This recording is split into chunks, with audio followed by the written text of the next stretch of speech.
Welcome back, ladies and gentlemen, to another episode of the Vigilant Geek Podcast. This week, myself and my esteemed colleagues are going to discuss everything that is the WWE World Wrestling Entertainment. I'm Andrew Puzak of Vigilant Geek Media, and with me, as always, is Holden Orme of Vigilant Geek Media. And today we have special guest, New England comic, owner-operator of Hotcast Studios, and wrestling aficionado, Nathan Burke. Woo! That's me. I'm Nathan Burke. So today, we're going to discuss the world of professional wrestling, mainly in regards to the WWE, and we're going to talk a little bit about Summerslam, which happened last week, recap that, and then discuss some of our top 5 favorite wrestlers of all time. So, gentlemen, why don't we start off by giving a little bit of background info to the layman who might not be familiar with some of the terminology that will be discussed today.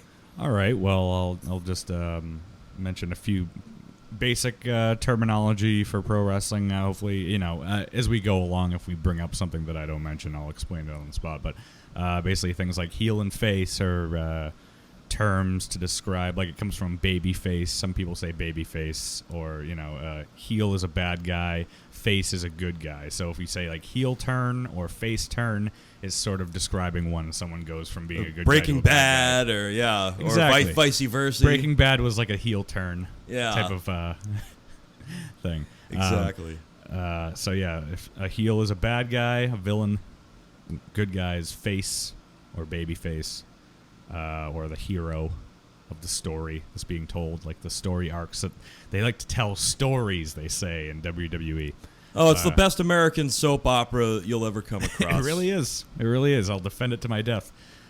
Things like work. A work is like basically just describes the act of faking something. Faking like the like if someone's like, oh, is that real? And they're like, no, it's a work. Like it's a work. Like that's the job. They're trying to. A job is sort of a separate term that means like you're losing to a guy. Putting someone over is another term that describes that.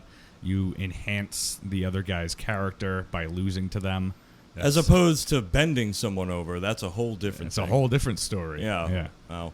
And that other half-naked men may do. We'll discuss that in a different podcast, but yeah, so a work is like a work and a shoot. A shoot means like it's real, which a lot of people say like, oh, is that a shoot?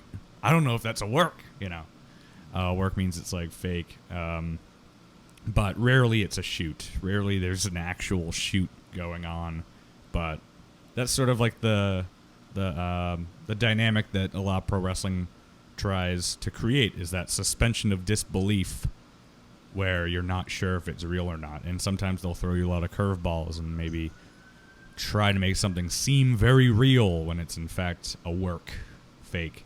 Or another term to describe a work is kayfabe, which is I actually not entirely sure. I knew this at one time where that word actually came from. I think it's like an old carnival term, actually, that means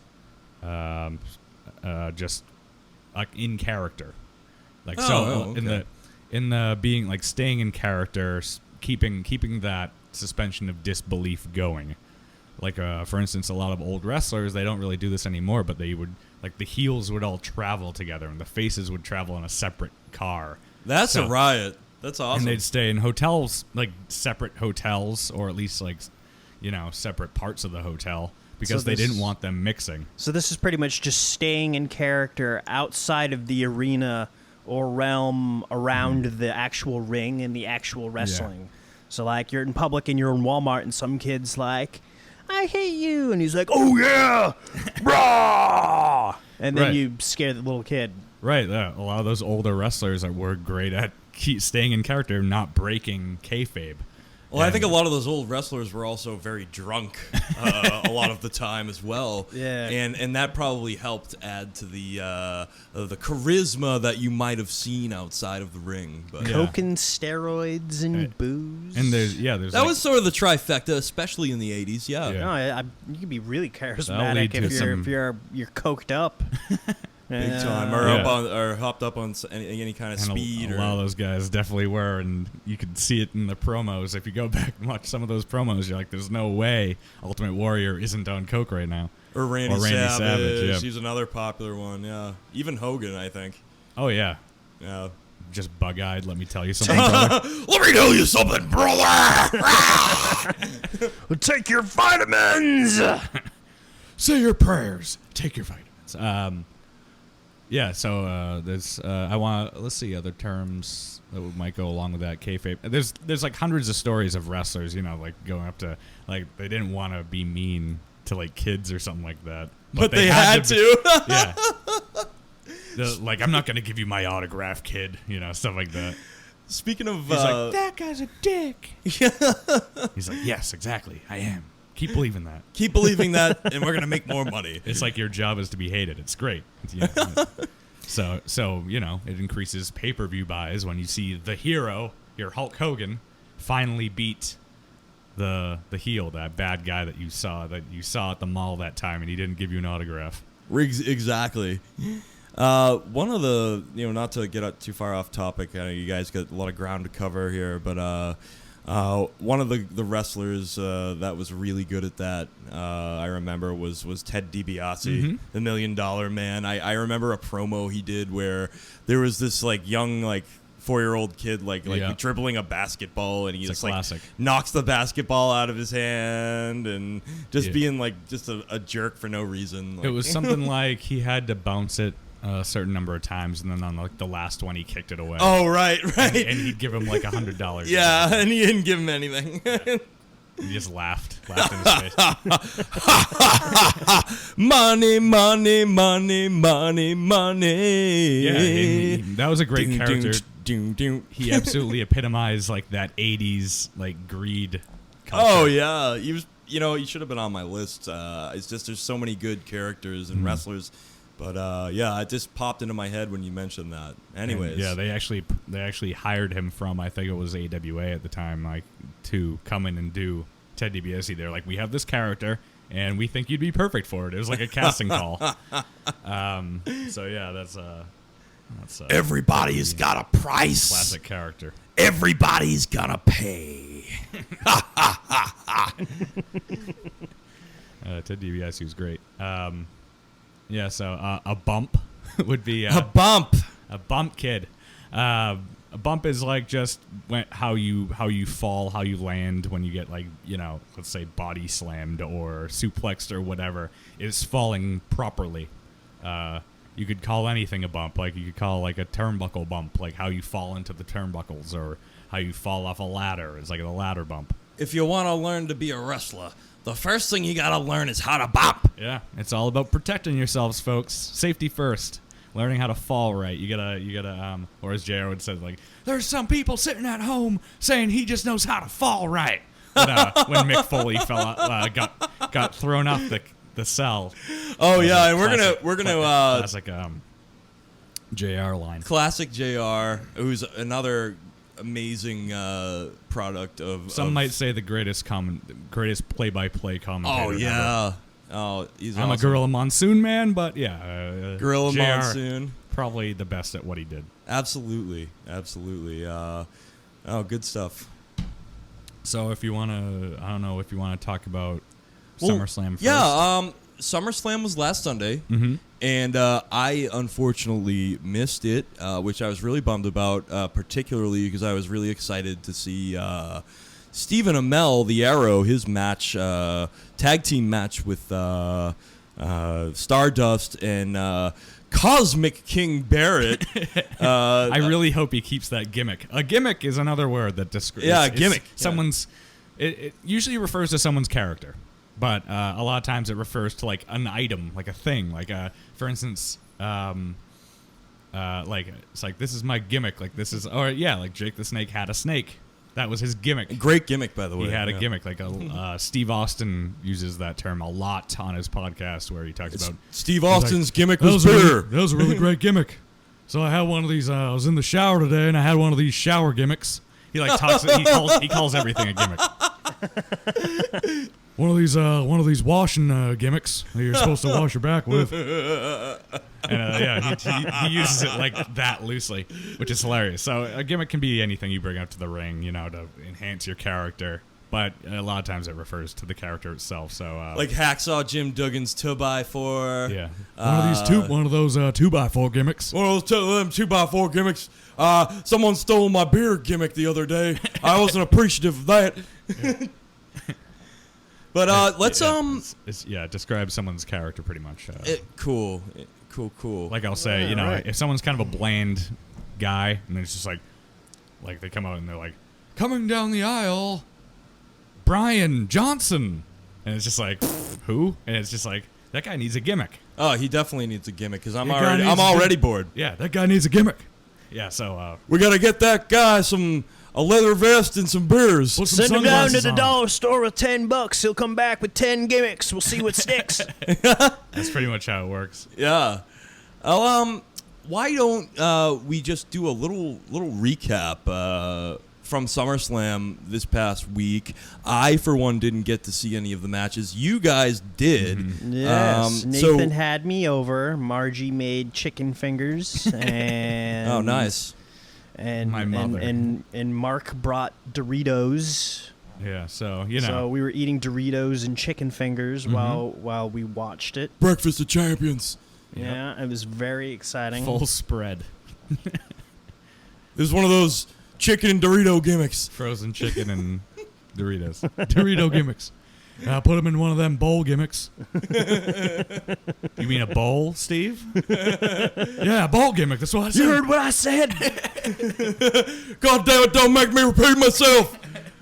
Yeah. So I don't know. Where do you want to start off with the Steve Amell fight? Yeah, actually, I mean, geez, there weren't even really that many matches that really mattered. Like, I guess the big we'll ones were talk about the ones that really mattered. the Stephen Amell one, That was like the the- Cena Rollins match, and that then was sort of the main- guys, mainstream. I'm Lesnar gonna Undertaker match. insist that we talk about the Stephen Amell match right now because I, for one, I can't handle the suspense any longer. Now I know that him and Neville did win the match, but I don't know the specifics really. All right. Well, Nathan, why don't you give us a little backstory? Because I didn't watch anything before that. I just kind of I watched all knew it was the banter back and forth, and I thought it was So great. there was there were excellent promos for that. there was some good build to it, and I liked it. It was Stardust is like basically just he's an offshoot of Goldust originally. Like his Right. brother in real life is Goldust. He's Dustin. He's the Rhodes family. the Rhodes the Rhodes family. Yeah. Dustin Rhodes was is Goldust, who's been around forever. I think he's sort of weaning toward retirement these days because he's been out of the picture. But actually, he's probably in the best shape of his life now. But that's neither here nor there. But his brother Cody Rhodes was Cody Rhodes. He's kind of been going in and out between different gimmicks for a while, and then at some point he teamed up with Goldust, his brother, and they were wrestling together. And the story behind that was, to give some real backstory to the initiation of Stardust, was he was teaming with Goldust, his brother. And then they kept losing, and Cody was blaming himself. So Cody was like, you need a different tag team partner. You should try it with these other guys. So Goldust, Cody Rhodes was like depressed about it, and Goldust started teaming with different wrestlers, and like nothing was working. And then Cody was like, I have an idea. There's this guy who I think is perfect for you. So he finally came out as Stardust, and he sort of started going crazy as Stardust, like believing his own character. And like they also had Dusty Rhodes involved in that storyline, who passed away recently, unfortunately. Right. R.I.P. Dusty. Yeah, and great old wrestler, legendary wrestler. They had him involved in that story, then being like, and him and Goldust were like, this is going too far, Cody. Like, and he's like, my name's not Cody, it's Stardust, and like doing all this stuff. And so he was starting to believe the character. So his character is like this insane superhero villain type of thing, where he just fell into this this wormhole of insanity for this character. So he's like this glittered up, ridiculous, like almost like a Ziggy Stardust type of character. Oh yeah. I think that's probably where it kind of comes from. It's great. So he started going like nuts, and then Steve Amell was at a show one time, and they were kind of pushing Arrow a little bit. And Amell was a childhood wrestling fan too. So it was one of his childhood dreams to be in a wrestling ring at some point in his life. So he was able to cross that off the bucket list, which is pretty cool for him. I'm a fan of the actor. It's sort of weird how, like, once you get on TV, you get all these opportunities. A few months prior to Stephen Amell's SummerSlam debut, he was able to hit a home run during batting practice with the Toronto Blue Jays. He's a Canadian. He's a big Blue Jays fan too. And now the WWE has embraced him, and they did a very brilliant crossover between the Arrow TV, DC TV universe and WWE, and yeah, they've been sort of building.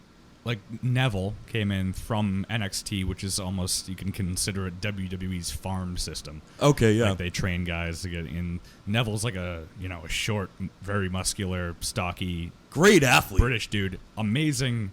He must have been like a gymnast or a diver, something like that, because he does crazy high flying maneuvers. And so he was sort of being built as a superhero type of character, like a comic book superhero type of thing, which is a sort of something that the WWE, the wrestling world, hasn't really seen a character like that since maybe the Hurricane Helms, who was like he was a Green Lantern fan, and there's a funny story behind his character too. Basically, Steve Austin was just like, "What's that tattoo you got?"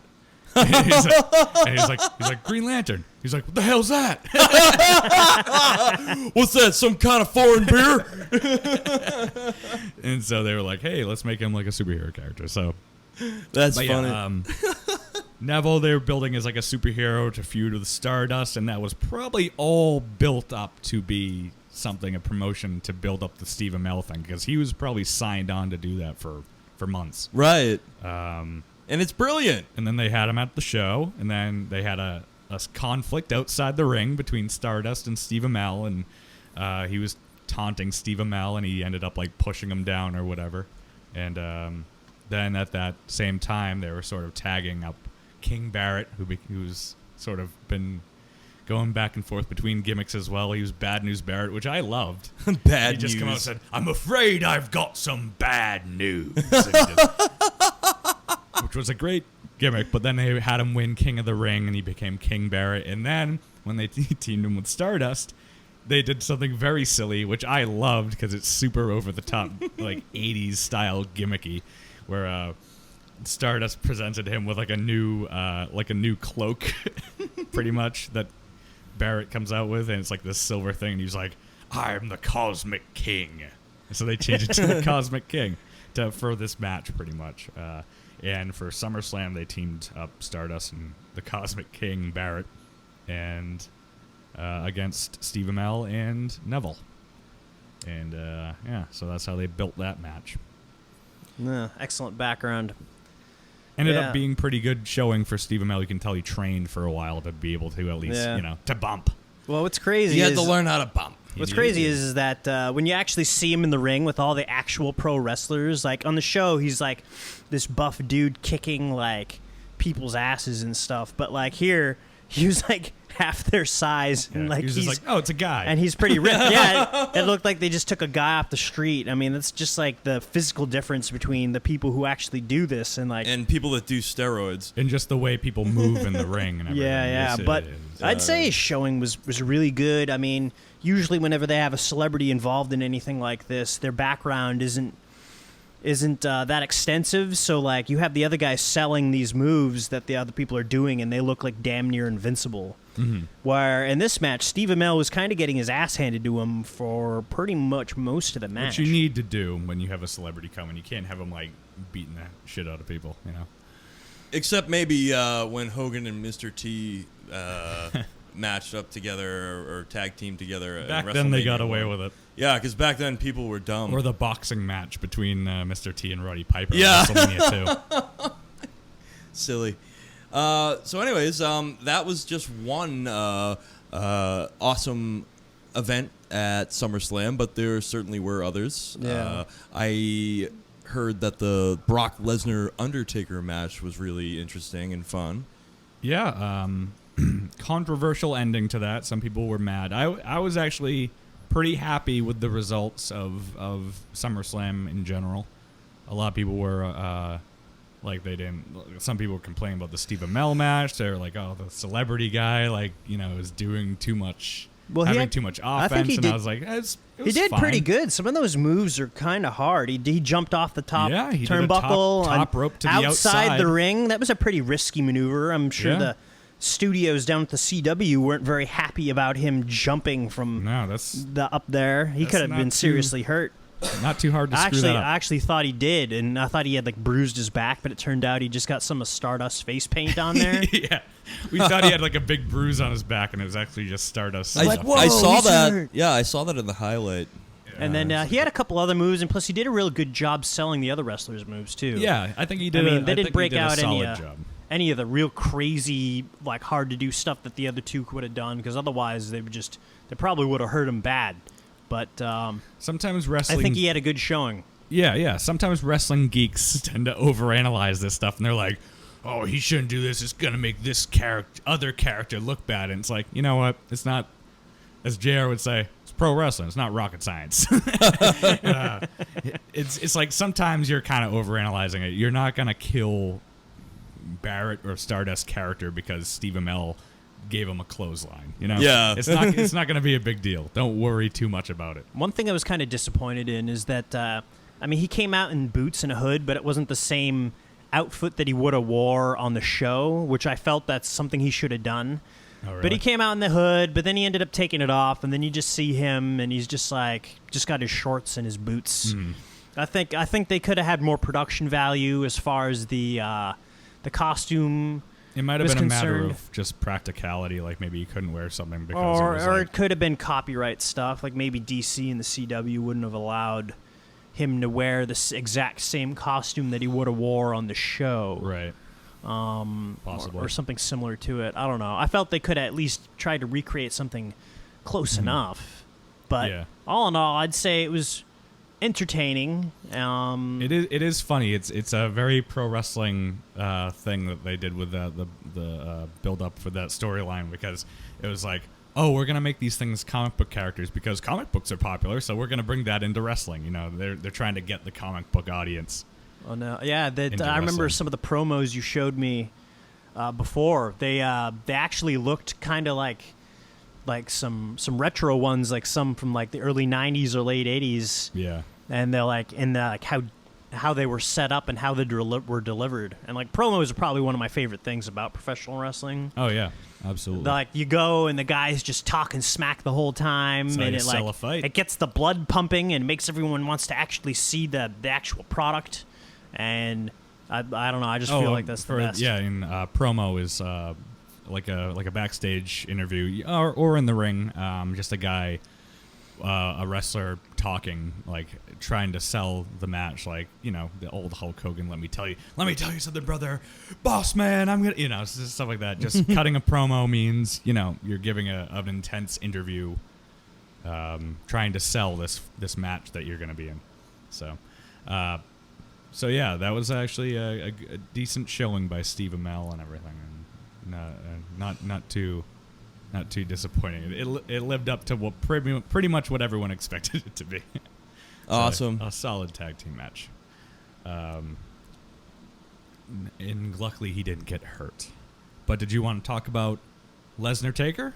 Yeah, I'd love to. All right, we can talk about Lesnar Taker, and well, a lot of people were a little conflicted about the ending, the finish to it. It was a great match. They actually had Undertaker being more on the offensive, whereas at WrestleMania, I should give up there's a lot of history to this one. All right. Yeah, go ahead and shoot. So I don't want to jump too quickly into it. So I'll try to quickly go over it. But basically, Undertaker had this winning streak at WrestleMania. He's been around for over 20 years. I think he debuted in 1990, so almost 25 years. He had this streak going every WrestleMania. He was undefeated, and he went 21 WrestleMania matches undefeated. Right? That's he right. had these legendary matches with Shawn Michaels, maybe considered one of the greatest matches of all time, if not the greatest match of all time. WrestleMania 25 with Shawn Michaels, the first one. Then they did a rematch the next year at WrestleMania, which wasn't as good as the first one, but the first one's beautiful. Beautiful, beautiful match, and I'll say that word, beautiful, for a wrestling match, because it was. But he had these great matches after that. He wrestled Triple H a couple times, and at this point, people were like, the streak will never be broken. No one's ever going to beat The Undertaker at WrestleMania. It's an honor, like CM Punk wrestled him. It's an honor just to be able to wrestle The Undertaker at WrestleMania. There's no way the streak's going to be broken, because that would ruin it, you know? That would ruin the specialness of facing The Undertaker at WrestleMania, because there's no way you're going to beat him, but just to be in the ring with him, to put on a fantastic match with The Undertaker at WrestleMania is an honor given to very few people in the wrestling business. So then, the year after CM Punk wrestles him and loses, they have Brock Lesnar, because they're trying to build up Brock Lesnar again after he got out of UFC. Mm-hmm. And he had a couple matches with Triple H and back and forth matches. So they need to build Brock Lesnar as this unstoppable, the beast, you know. Right. Like when he debuted, he was kind of like that, I remember. Yeah, and he's just unstoppable. Yeah, and I mean, you look at the guy, and he legitimate great fighter who would beat the hell out of anybody on that roster. Oh, absolutely. Yeah, he really is a real life beast. But yeah.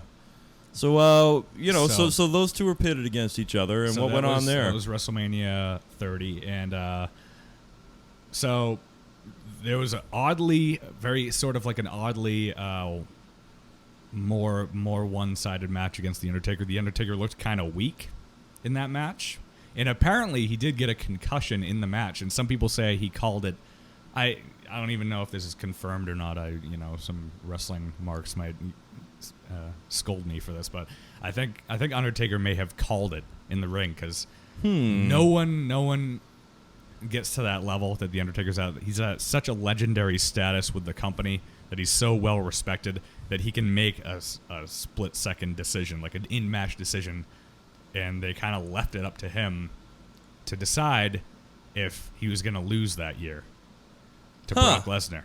So some people think that Brock Lesnar wasn't right for it, but yeah, Brock Lesnar, one of the most shocking moments in wrestling history, defeated The Undertaker at WrestleMania. Wow, breaking the streak. And you can look up people's reactions. Brock Lesnar beats The Undertaker at WrestleMania.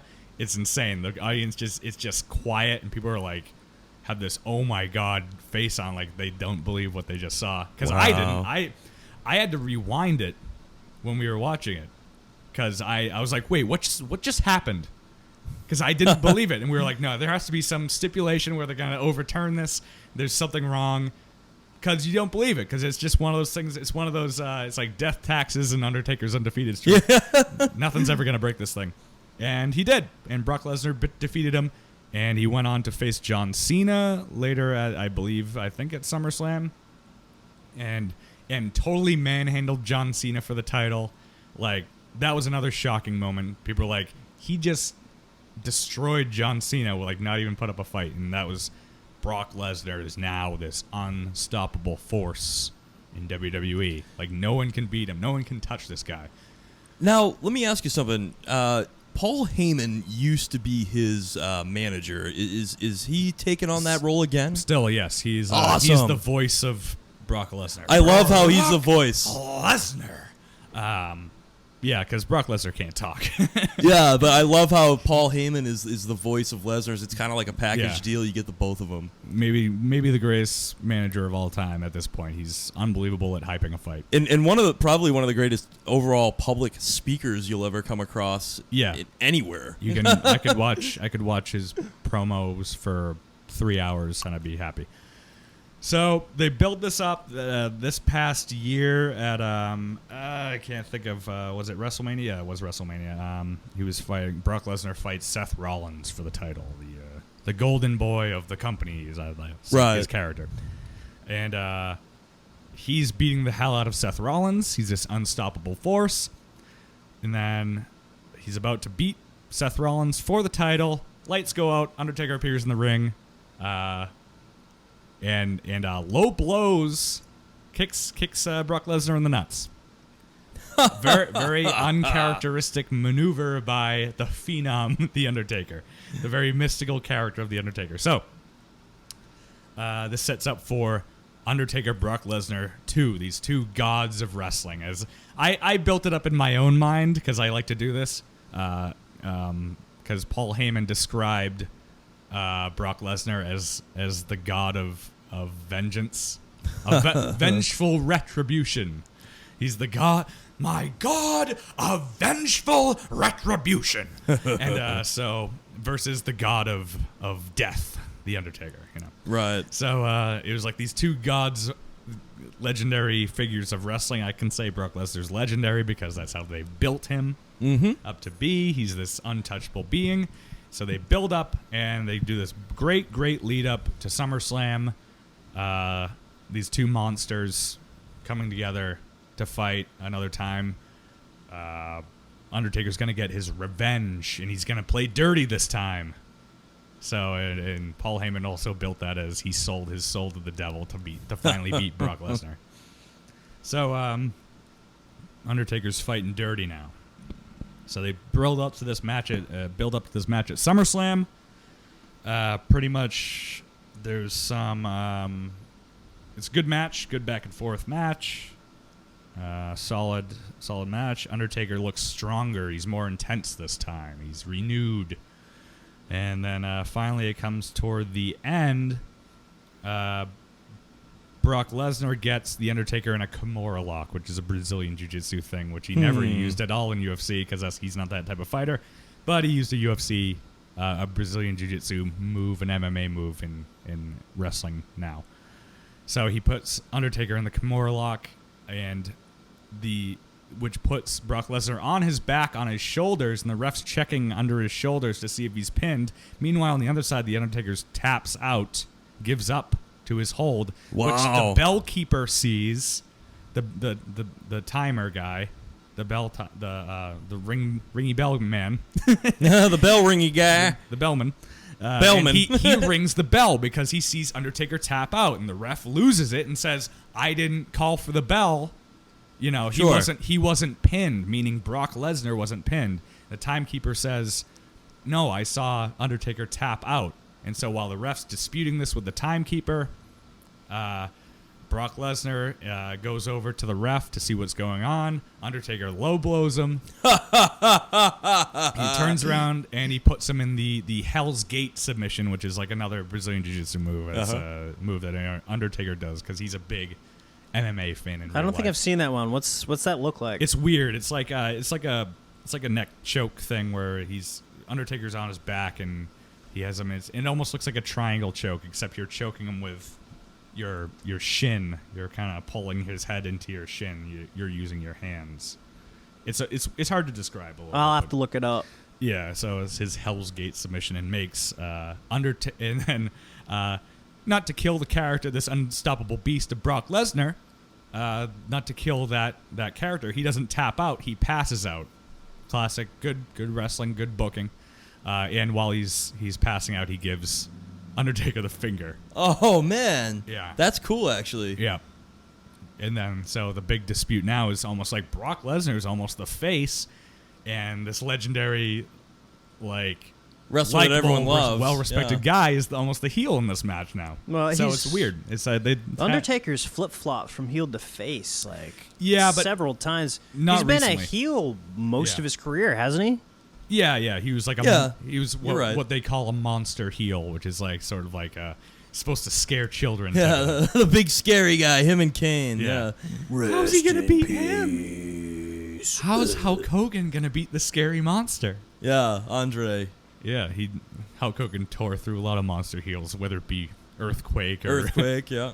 people like that. But yeah. So I thought that was a good booking. People were like, "Oh, I hated that ending," and it's like I thought it was great, and it leads up, and I think to the rubber match, Taker Lesnar 3, to decide who wins the best out of 3 at Survivor Series, which is the 25th anniversary of Undertaker's debut in the WWE. Wow. When he came out for Survivor Series for $1 Million Man Ted DiBiase's team in 1990.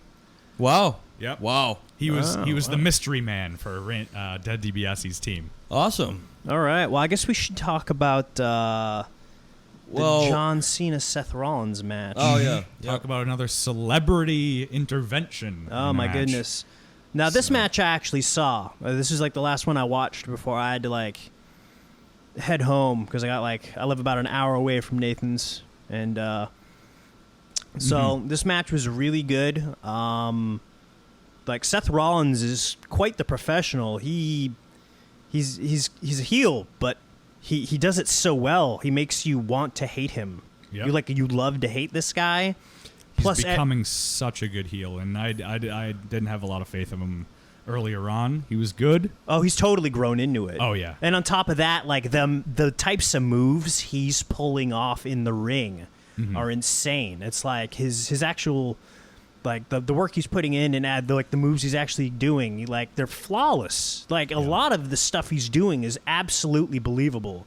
John Cena really had to rely on him to look good because John Cena wasn't doing a very decent job as far as trying to pulling moves off. I feel like oddly kind of lost a step. Even in his promos, there was a Monday Night Raw leading into SummerSlam where he was kind of flubbing his lines a little bit. Seth Rollins, who previously, up until the last couple months, always flubbed his lines, he'd always screw something up. Last couple months, Seth Rollins been flawless on the mic, been fantastic on the mic, really good as a heel, and he's very graceful, athletic in the ring, like you said. And John Cena was kind of sloppy. Yeah, well, John went through his invincible phase, and his issue is that he won't let go of his gimmick. His gimmick is 15 years old now, where he comes out and he's wearing the jean shorts and the t-shirts with the John Cena symbols on it, and the super positive invincible face guy that it's been rammed down everyone's throat for close to 15 years. Kids still love him though. 15 years, and he won't let it go, and it's just because I don't know. I think he's due for a heel turn. I think he's due for a big ass whooping, maybe a few Stone Cold Stunners. The problem is he's almost a hero in real life, in the public eye, because he actually I think he just set the record for most Make-A-Wish. Yeah, things I read recently that. At 500. That's pretty impressive. Yeah. That really is. Yeah. So it's they almost can't turn him heel because it's he is sort of this beloved, charitable guy in the public eye. So it's hard to turn him heel at this point, even though he should be, because the fans hate him. Yeah. Except for kids. And girls. And girls. So. And anyone who went to see that movie Trainwreck, apparently. Yeah. Well, yeah. Well, I mean, he might go do acting now because apparently he did well in Trainwreck. I guess he's got. If you've seen The Marine, a part in the next Tina Fey flick. Apparently he's funny and he's in serious movies as opposed to like you said, The Marine. And if you've seen The Marine, there's just no better action movie in this universe. One of the best movies to have a drinking game too, because it's every time John Cena jumps away from an explosion, there's probably 20 of them in that movie. You take a drink. Oh, you got good at that, huh? Yeah. That's an insanely bad movie. Yeah, I know. I was being completely facetious on that one. But he's broadened his horizons in his acting career. Good for him. So, it could happen that he takes a hiatus and does some movies. Yeah, I mean, if you can't do a heel turn, the best thing to do would be to take a hiatus, I think. And then maybe come back as a heel like The Rock did back in like 2000. Ooh, yeah. 2004 or something like that. Because he came back and he had his head shaved and he was like the Hollywood guy and he was like a total dick and he had the big arm tattoo. He was a dick to everyone. Yeah, that was awesome. But it's easier for a guy like The Rock to turn heel because he was an anti-hero face character to begin with, right? Much like Stone Cold Steve Austin, because that was the Attitude Era. Yeah, I mean their characters didn't change that much. It's just like how they were perceived by everyone is what changed, and maybe they were a little more hostile to the crowd. They always never really gave a damn. Right. So yeah, but the match I itself, like when he went from the People's Champ to the Corporate Champ. Oh yeah, remember that? That was awesome. He joined Vince McMahon. So yeah, he did have a couple heel turns in there. The Corporate Champ was awesome. But the match itself was real smooth. It lasted a while. Like they were pulling off all this crazy stuff. No one would tap, and then Jon Stewart comes in when they're both just like messed up in the ring with a chair. The host of SummerSlam. That's right. Yep. And you actually made a great observation that I don't think anyone else in the room made about Jon Stewart. Like everyone was like, "Why is he coming out? That's so weird to have a celebrity intervene in a title match, like a main event match. Yeah, you don't have a celebrity intervene in that." No. Well, a little backstory. Earlier in the night, Jon Stewart went to go confront Brock Lesnar because he broke Undertaker's streak, and he explained this to Paul Heyman because he's a wrestling fan, that he wanted the streak to stay intact. He ruined something very special. Right. So, another thing about the Seth Rollins-John Cena match was, I found that earlier in the night, that if John Cena were to win, he would have broken Ric Flair's record, or tied it for 16, which would be the most times that anyone has been held the World Heavyweight Championship.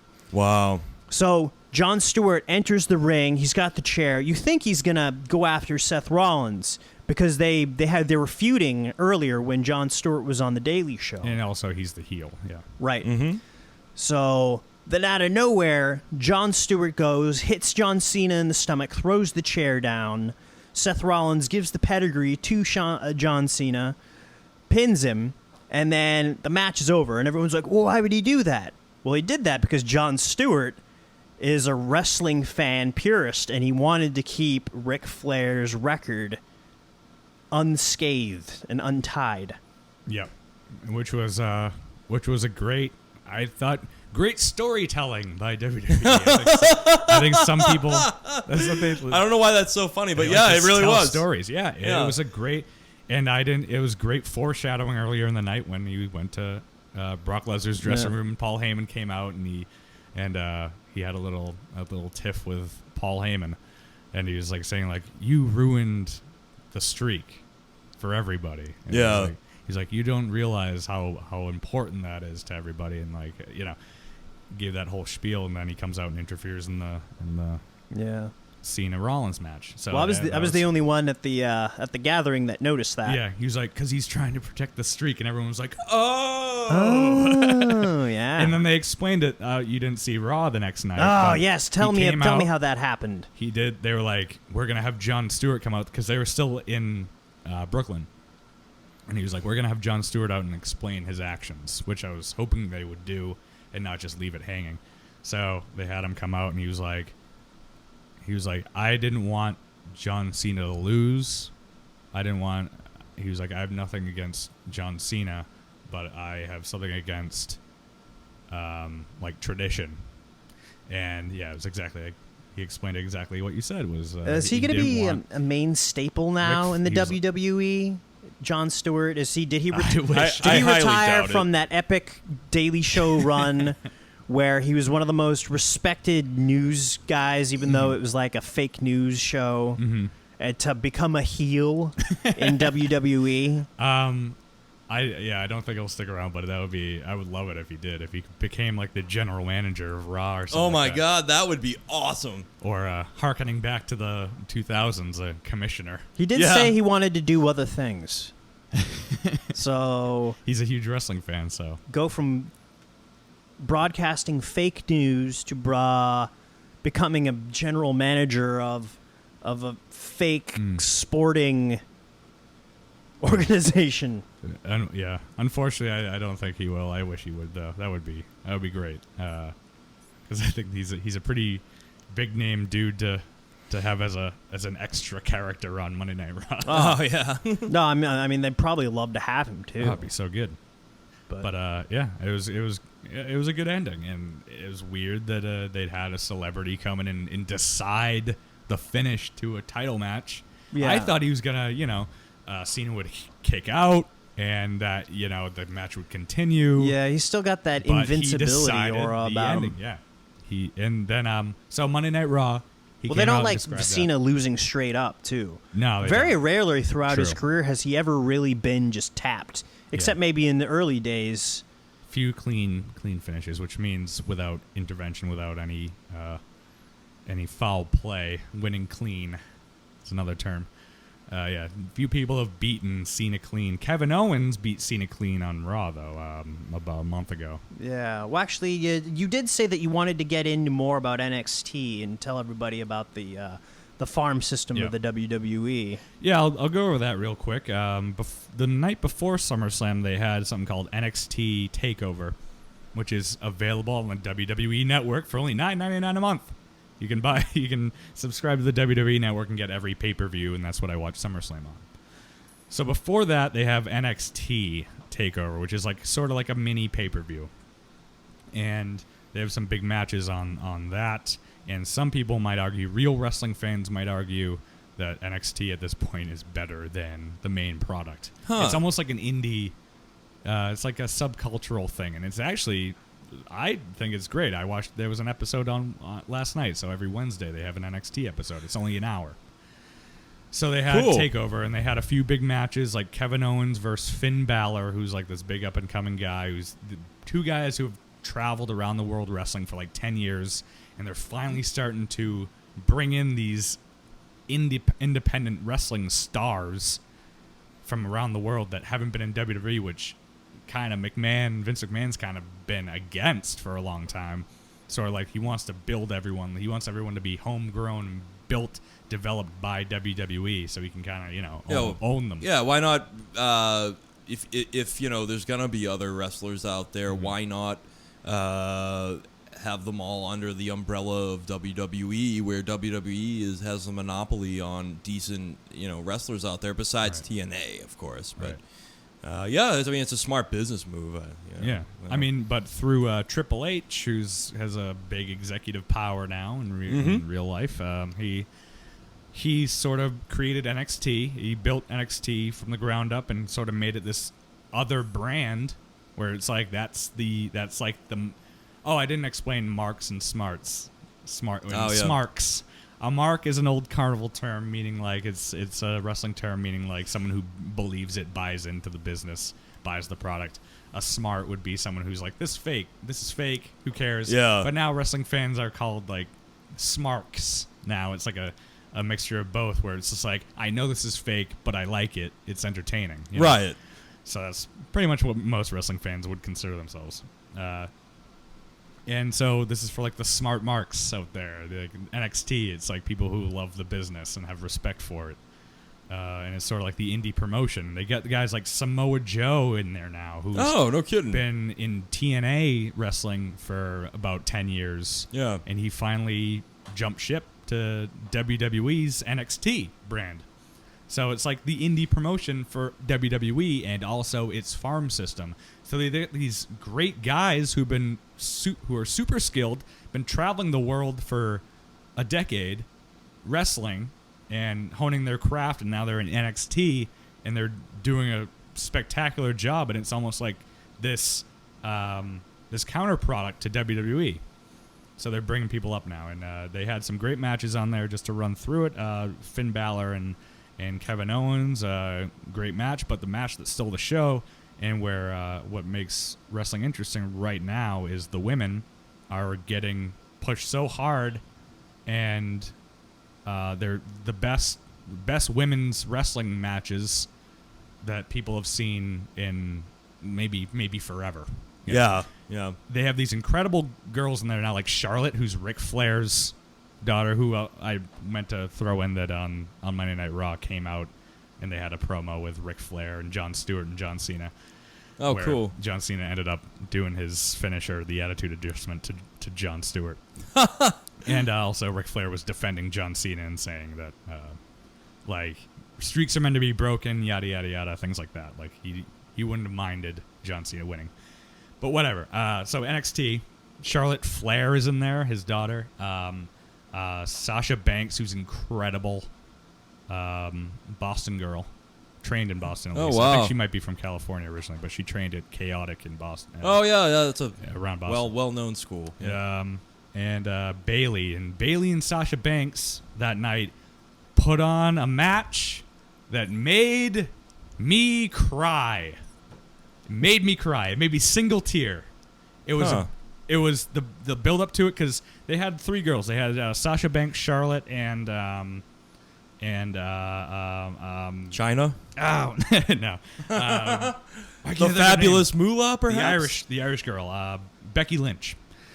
Girls who have been great wrestlers, been putting on like real good matches, like unbelievable matches. And Bailey is the fourth one that didn't get called up to WWE, so she was sort of left behind, and they sort of considered themselves the four horsewomen of NXT, like they're revolutionizing women's wrestling.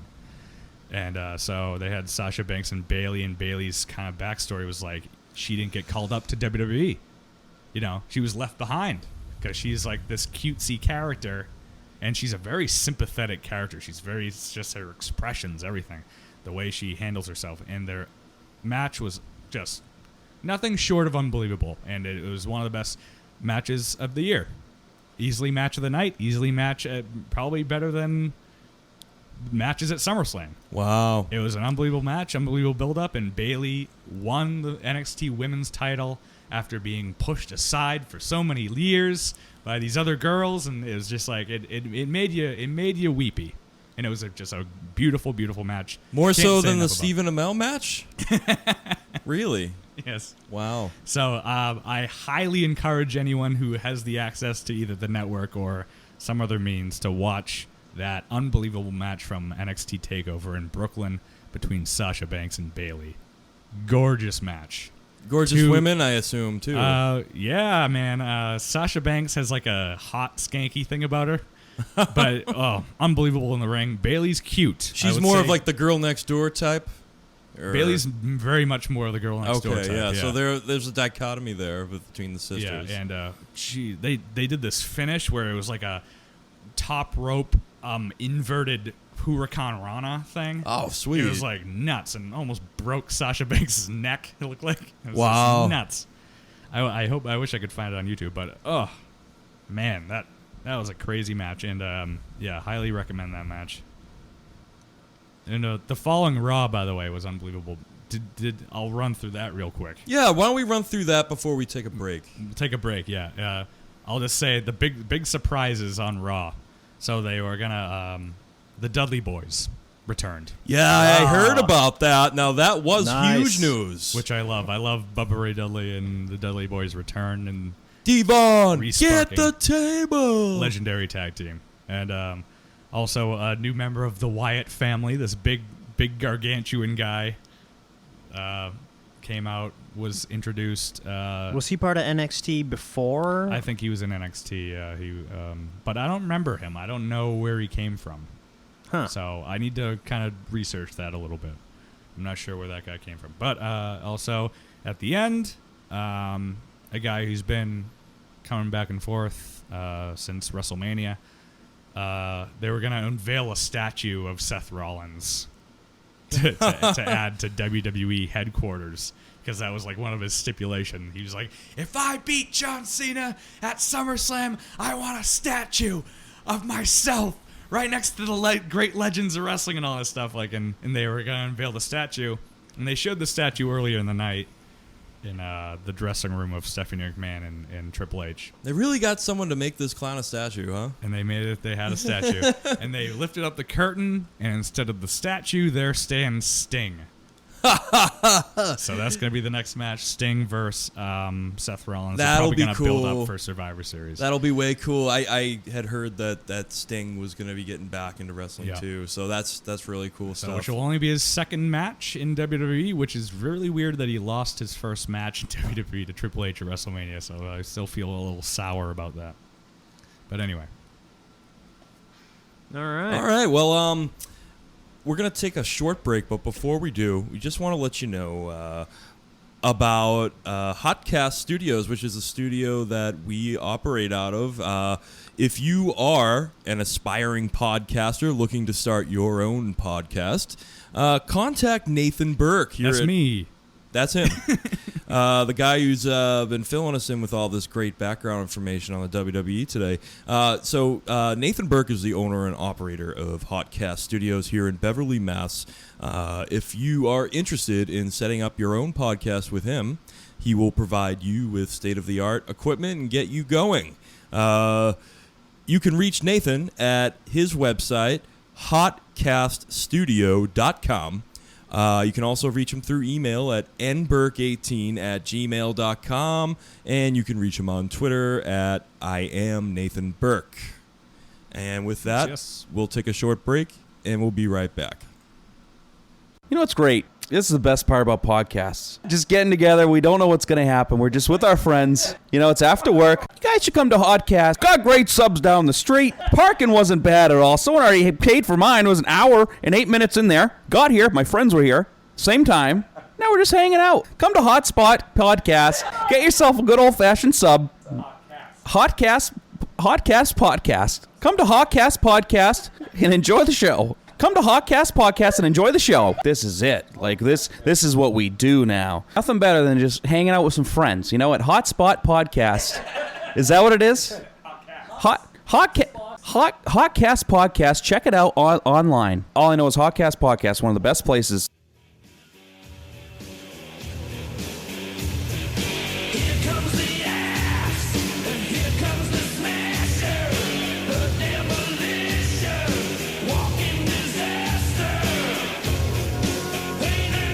Welcome back, ladies and gentlemen, to the Vigilant Geek Podcast. Today we are discussing all things WWE, the World Wrestling Entertainment.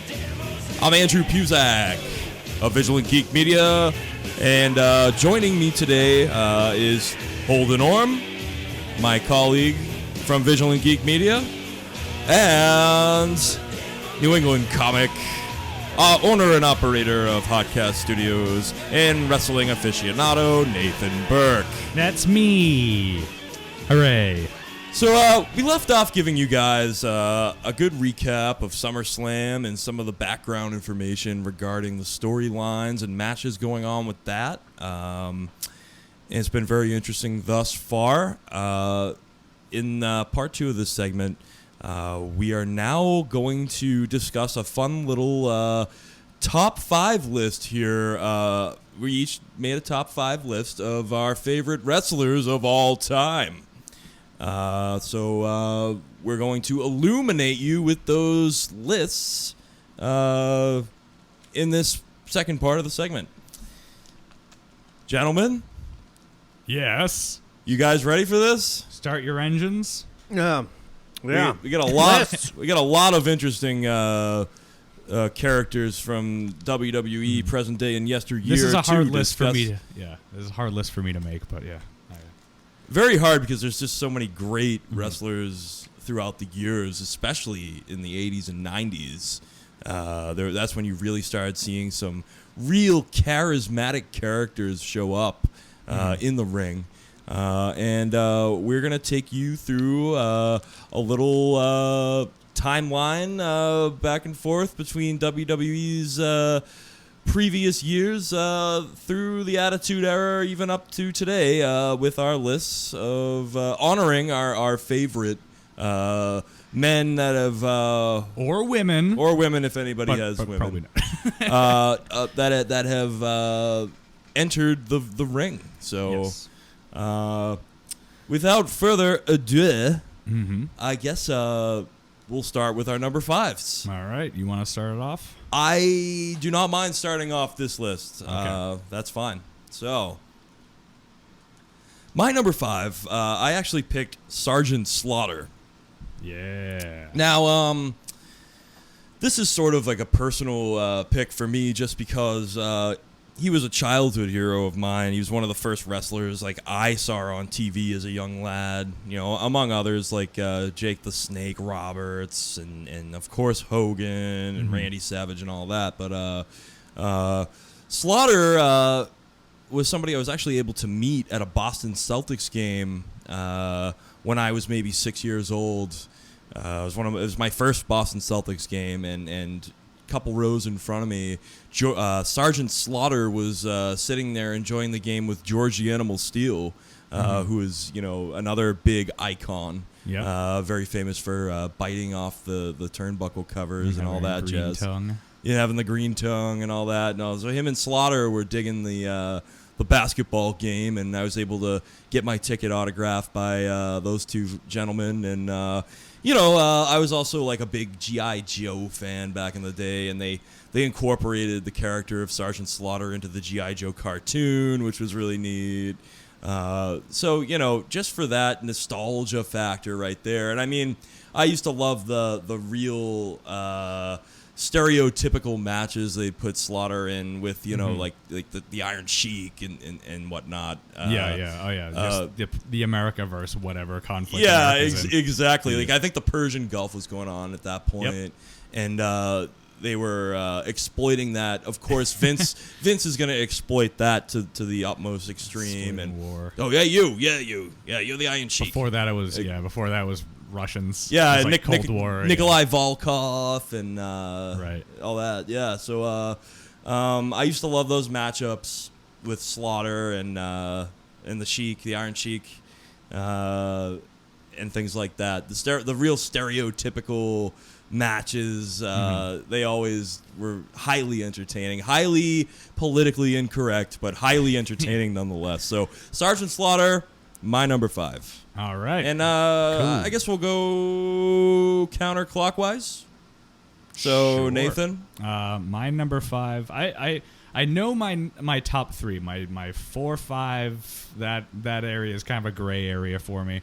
But I am picking for actually. I'm gonna change out my 5. The rest of it stays the same, but I'm gonna change out my 5 for Chris Jericho. nice. Because Chris Jericho, I was a big fan of as a kid. I was Chris Jericho for Halloween one year. I loved him in WCW before he came to WWF. At the time, he was a cruiserweight, and he has a great story. I've read 2 of his books, but he started out in WCW. Well, he started in Japan and Mexico, and he's been around the world. Mm-hmm. But on American television, where I first saw him was WCW, the cruiserweight division, which was this big breakthrough at the time, where they would have smaller guys from around the world, like lucha libre style from Mexico, and Japanese wrestlers, smaller guys flying around the ring, putting on awesome, exciting matches, like with guys like Rey Mysterio and Psychosis and Juventud Guerrera and Jushin Thunder Liger, who actually was on NXT TakeOver, oddly enough. But Chris Jericho was a big cruiserweight division guy. Eddie Guerrero, the ill-fated Chris Benoit, Dean Malenko, all those awesome smaller wrestlers who would put on some of the best matches anyone had seen in the late 90s, the mid-late 90s. Those guys were streamlined. They had the sort of bodies where, you know, those bigger guys, they have a little bit. I mean, if you're a bigger guy, you're gonna have a tougher time moving around. But the amount of flexibility and acrobatics that the cruiserweights brought to the table just opened up and, you know, broadened the horizons for wrestling as a whole in so many different ways. And oftentimes, the most exciting matches in regards to actual wrestling and actual wrestling moves would be a cruiserweight match. So. Yep, and they'd always open the show with a cruiserweight match, which I think is a model they should go with nowadays. Like, Agreed. You open the show with a big, high-flying, exciting match. So, Those were Hell great yeah. matches, and Chris Jericho was one of the few guys in that division that could talk.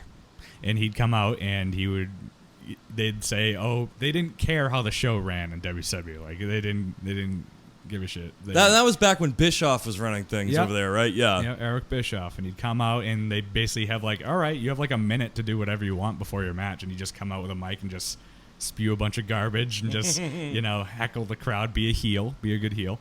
And he was like this flamboyant, like pretty boy character. And he'd just annoy people, and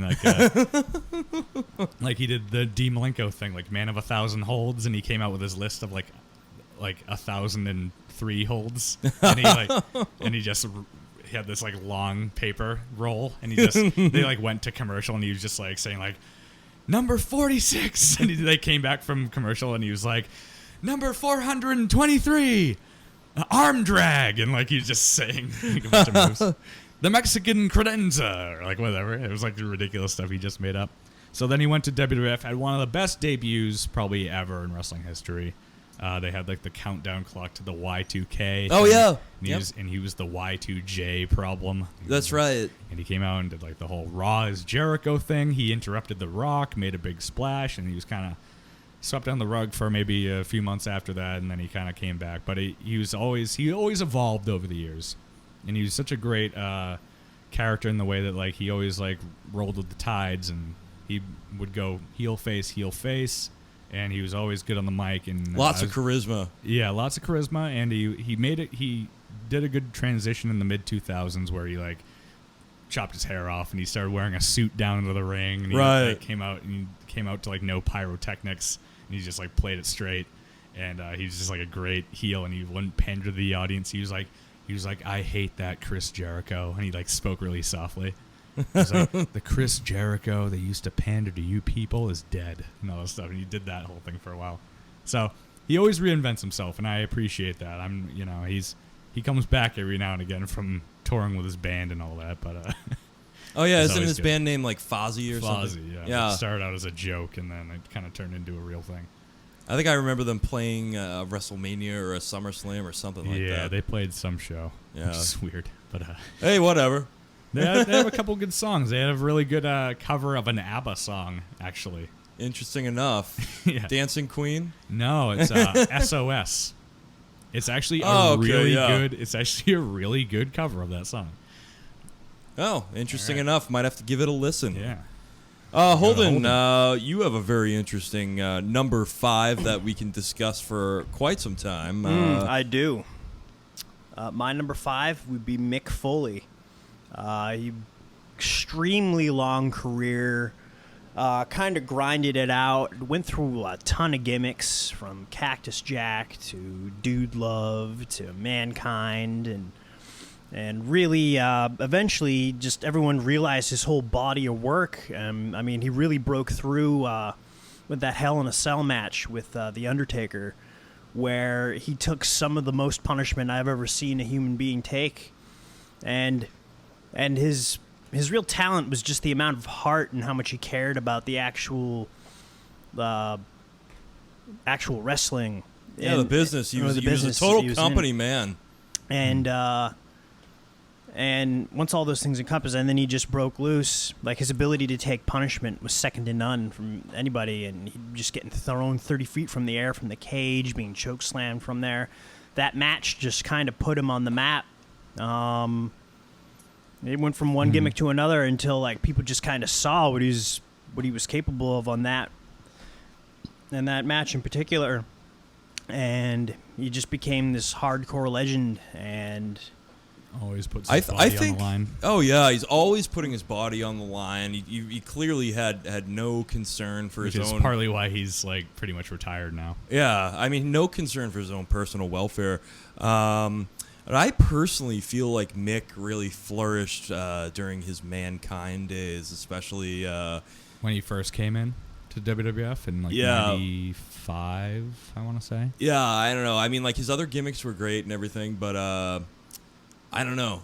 The Mankind gimmick, it really went along with him being this creature of self-loathing and just, you know. He was the humanity's. I think he described it as like something like it's all of humanity's ugliness. Yeah, Like it was brilliant. I thought it was a brilliant. And Vince McMahon was just like, all right, yeah, sure, that's a gimmick. because he originally wanted to call. You know what Vince McMahon's original name for Mick Foley was? No. You're gonna be Mason the Mauler. That is so. Yeah! That is so bad. And he was oh like, my god. He was like, how about I'm gonna be Mankind? And he's like, who? Like, all right. And I guess he didn't really like Mick Foley very much until he cut a great. They did this segment, these series of vignettes with Jim Ross, kind of just interviewing Mankind, and he talked about like his childhood, like real stories, sort of embellished, but real stories from Mick Foley's like life. Yeah. Like, you know, jumping off of a roof and as a teenager wanting to be Shawn Michaels. Oh yeah. Like he was like, I just envisioned myself as Shawn Michaels, like he did, yeah. And then that's sort of where Dude Love came from. He was like the childhood, and he turned into of the Heartbreak Kid. Yeah, that was like his interpretation of what Shawn Michaels was. And Cactus Jack was also his other alter ego, which he had like a split personality gimmick for a while where he'd go back and forth, and he was like the hardcore legend character because he was the guy who wrestled in Japan in exploding ring matches and early WCW, and Cactus Jack was like, that was his pre-WWF character. And ECW, obviously. Yeah.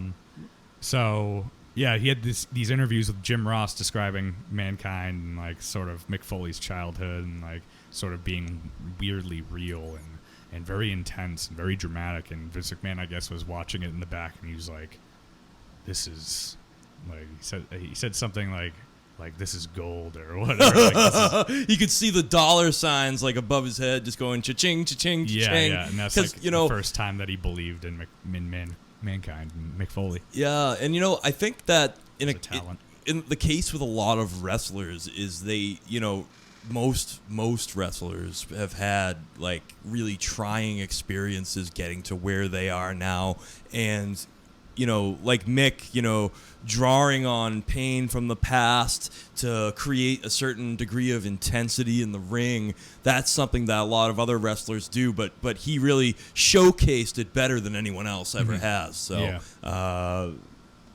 just an unbelievable icon in WWE, Mick Foley. And also a New York Times best-selling author. That's right. His book, I remember when that came out, it blew up. And that started a whole series of awful wrestling books from other wrestlers.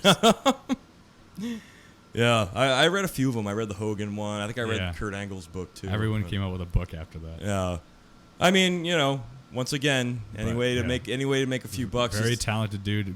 Unbelievable promos. Some of the best promos in history. Oh yeah, you got like Mick in the boiler room, even in his ECW stuff, like the Kane Dewey thing, when like someone held up a sign that said Kane Dewey, which is his son, and he cut a unbelievable promo like talking about like how the ECW fans don't care about you. He's like, they say he's hardcore, and they cheer for you, and they wouldn't piss on you if you were on fire. and all this stuff. Great promos, and he's succeeded as a guy who, at that time and in that company, especially WWF, with a body type, with an image that was not conducive to what they wanted. So he succeeded despite all that. So. Yeah, he went against.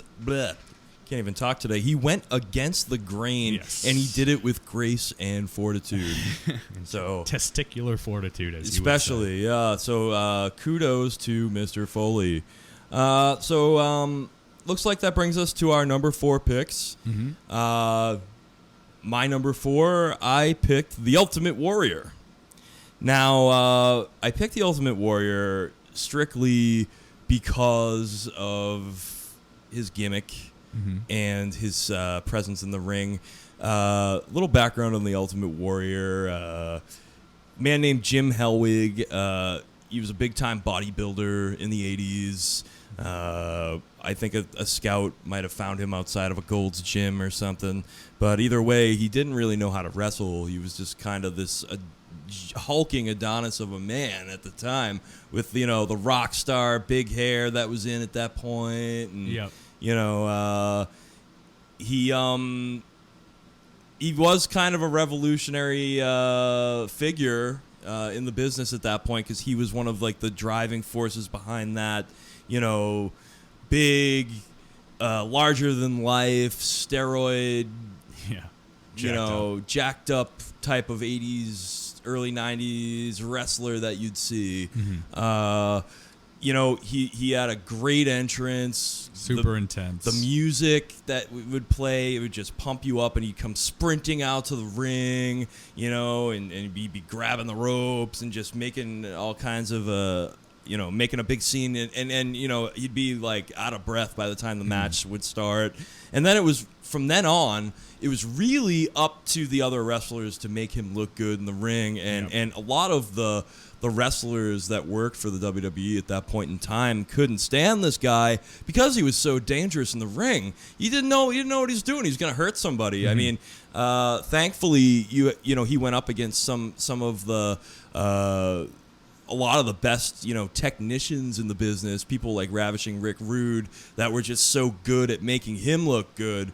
But I just like the Warrior story. It's an important story to know as a wrestling fan, I feel.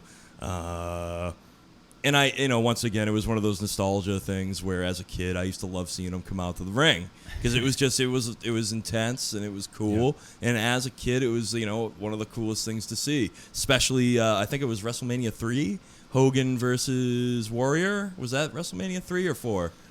Not 3. It was might have even been like 6. Well, I guess I'm not too. 3 was Hogan Andre, that big. Was it? Okay. 4, I think, was the one with Ric Flair where he had the tournament. There was the tournament one. Huh. 5, I think, was Savage Hogan. So it might have been 6. Okay. All right. Well, not positive. So it was a little bit later. Either way, that's my number 4, Ultimate Warrior. Might not have been a very good wrestler, but he surely was an icon in the business. Mm-hmm. And a very weird relationship with WWF, where he left and came back, and then they released a DVD of him basically bashing him. Oh yeah, that's a great DVD. Weird. It's a great DVD, but it's like so unfair to him. But he was also like kind of a crazy dude anyway, and he was like kind of a dick in certain ways.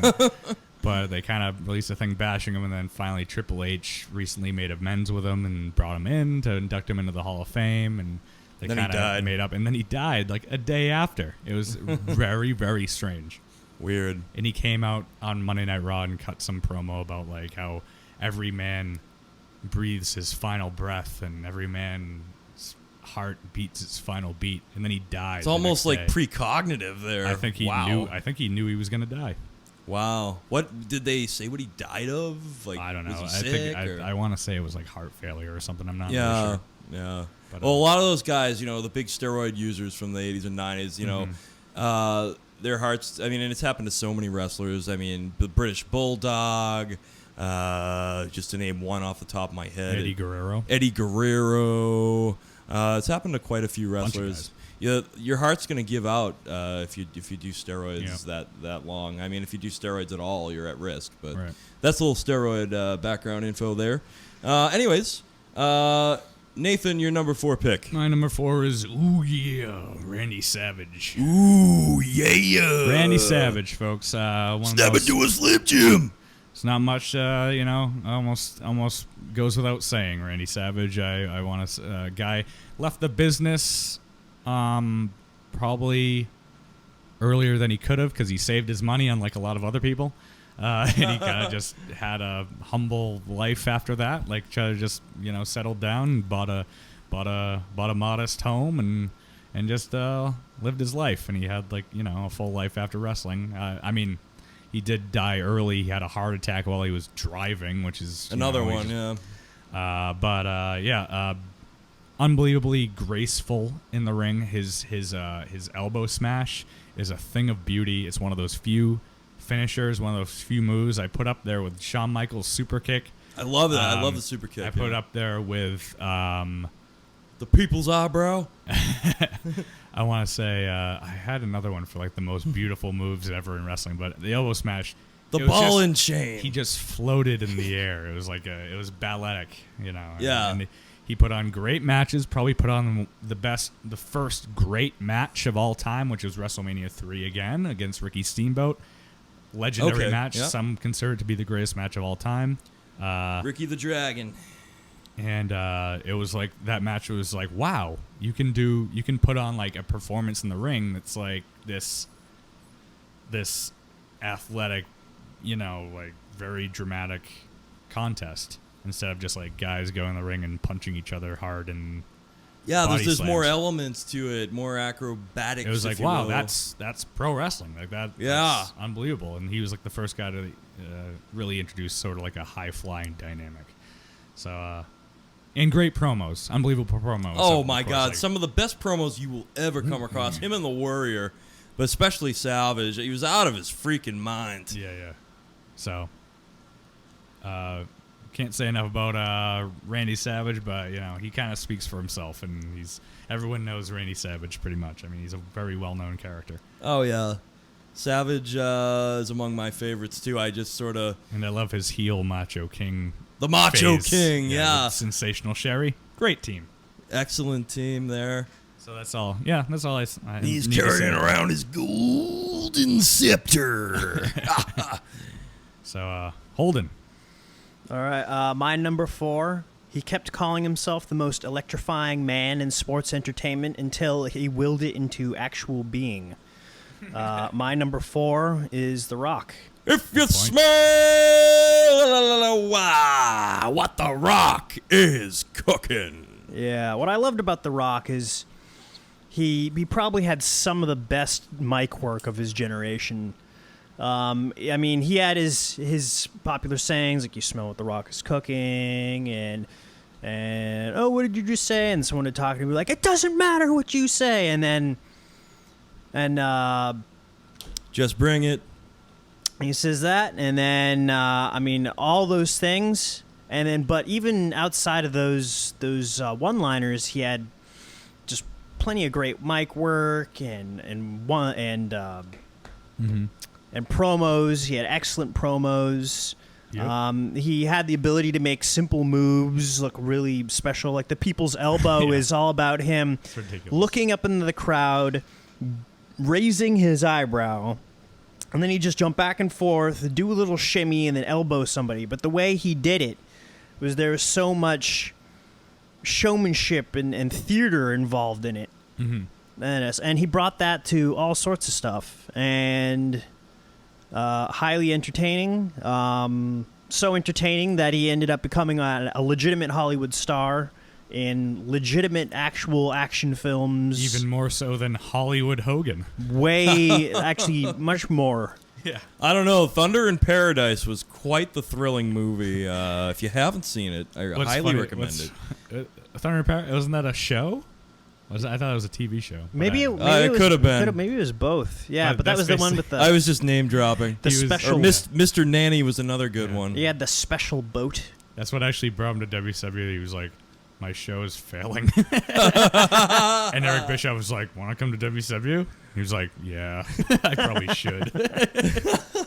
And let's not forget, just to name drop one more time, that Hogan also did an excellent job as Thunderlips, the ultimate male, in Rocky 3. But Holden, I'll let you continue talking about The Rock. Well, I mean, not too much else to say. He moved along. He had a hell of a career, and now he's He's a using his Scorpion youth to King. make way more money. Although, I guess his life's not as physically demanding as it was. He also Before. still pays homage to where he came from. He comes back to wrestling every now and again, as sort of like as a sort of nod to the Yeah. fans that got him there. So Yeah, he's really good about that. appreciative about that. Now, just to wrap comics into this for a second, The Rock has just scored himself a big role with DC as the villain Black Adam in the upcoming Shazam movie, which is cool. He definitely looks the part. He's definitely going to be good for that role. And I'm excited to see that movie. I'm not sure when it's coming Cool. out, but they also, the guy who played Putty, in Seinfeld is actually gonna play Shazam. It's supposed to be kind of like a very lighthearted, like comedy action kind of movie. Wait, the guy who Ant-Man played Putty is gonna be Shazam? Yeah, not not Billy Babson, the child, but when he turns into Shazam, yeah. Really? Yeah, and it's supposed to be like. How's that even gonna work? I mean, he's a big enough guy, and he's really funny. I think it could work. Is that the guy who kept making the terrible Ovaltine joke? No. That's Banya. That's bad. Yeah, oh, that's I'm Banya. getting my Seinfeld characters mixed up. Yeah, Putty was like that big guy that. You owe me a dinner, Jerry. Not that guy. Yeah.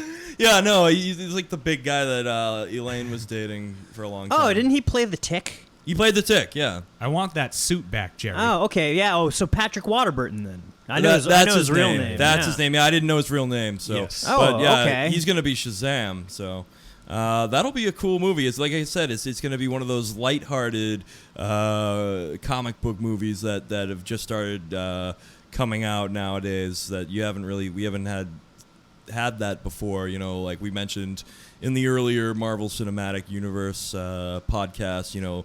How Guardians of the Galaxy and Ant-Man were kind of like pioneer movies for like, you know, lighthearted, comedic comic book movies that we hadn't really seen prior to then. So this will be another one with a tone kind of like that.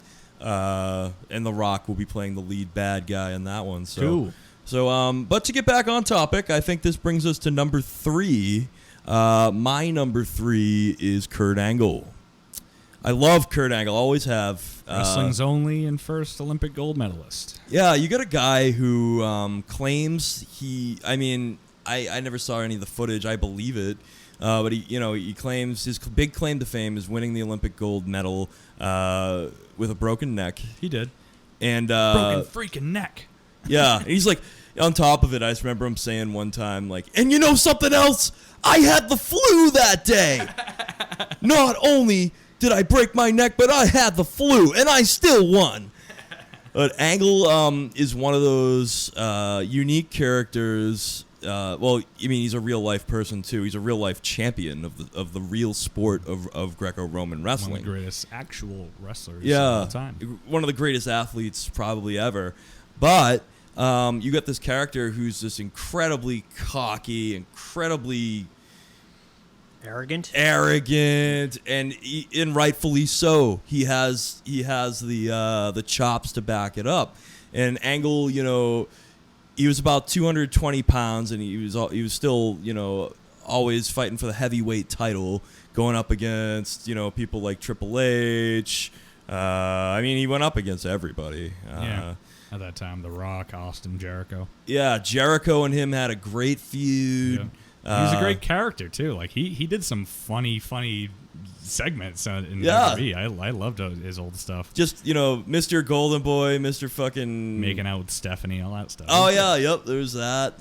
The thing where I like when he was a dork. I like that was my favorite Kurt Angle when he was like when he was a dork. He Yeah, was just like a geek instead of like the intense guy that he later became. But like when he was like a geeky, like geeky, like Star Spangled Jackass. Yeah, kind of like a geeky Captain America of pro wrestling. Yeah. I loved it. I loved there really hadn't been a character like that on the WWE roster. I mean, there have been people that have used the whole patriotic theme before, but Angle certainly, you know, like I said, had the chops to really call himself like Mr. All-America, you know, Mr. Olympian and all that. So very entertaining wrestler, somebody that knew what he was doing, was easy to work with in the ring, you know, and he had some great matches.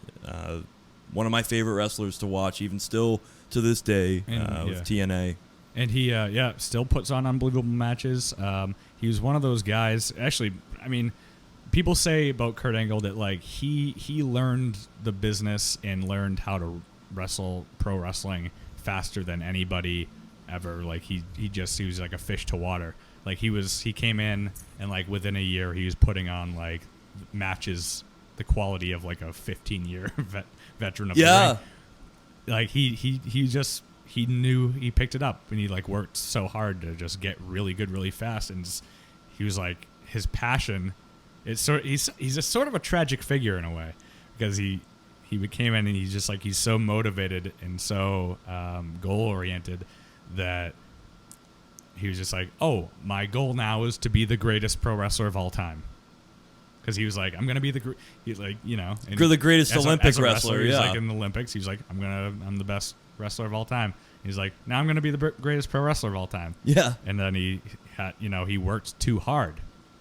He had a lot of problems. He had neck issues. He started taking a lot of pills, a lot of painkillers. Mm-hmm. Then WWE, and he refused to take a vacation because he just wanted to keep working.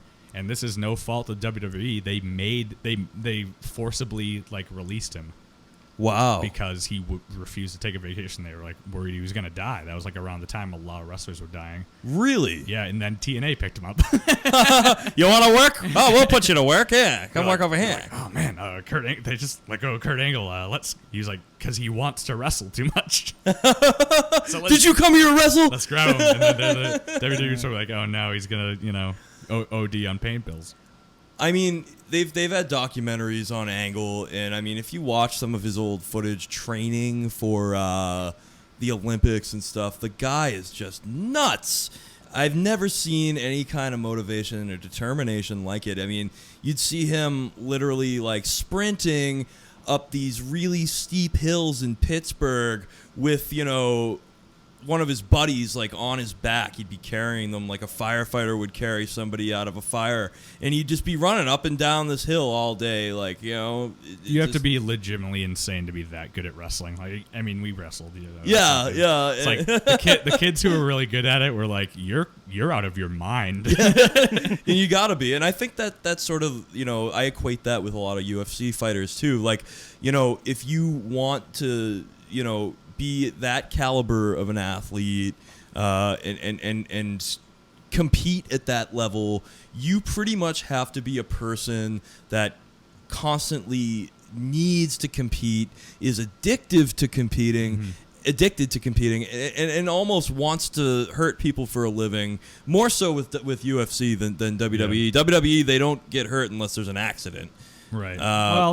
Typically, there's a ton of wear and tear. There's wear and tear, but no one should get physically injured unless there's an accident, really, which happens all the time. I think it's like what I want to say it was Jericho's book, who said he met. I want to say it was Jesse Ventura, and he said like, "Oh, you want to be a pro wrestler?" Like, this is why he was really young, and he was like, all right, well, as long as you're okay with waking up in pain every morning. And they really do. Having trouble getting out of bed. He's like, just be prepared for that. Those guys get beat to hell. Yeah. So yeah. But yeah, not sure where I was going with that. I lost my train of thought. But basically, Kurt Angle, you'll never see. I mean, Mankind can. I mean, Mick Foley. You can argue that he was probably just as dedicated, but you're not going to see many other superstars with that amount of dedication than than those two guys, Angle and Mick Foley. Yep. So yeah, my number 3, Kurt Angle. Cool. Nathan. My number 3, I always go back and forth. Like I told you last week, I transitioned my top 3 out depending on my mood. So I think right now, I'm feeling my number 3 is Mr. Perfect, Kurt Hennig. Excellent choice. Kurt Hennig, another legitimate great wrestling superstar, great collegiate wrestler, amazing actual great athlete of a wrestler. His gimmick was great. He was an 80s wrestler. He was sort of a enhancement guy. He was sort of like the guy you have to beat to get to Hogan at that time. And yeah. That's sort of like where the structure was for building characters. And one of the best in-ring athletes ever, but another guy who put on great matches, just excellent performer, excellent excelling, great heel. He sold other people's moves phenomenally, and great on the mic. And he's a great character. He's just like a cocky, like, I'm perfect at everything.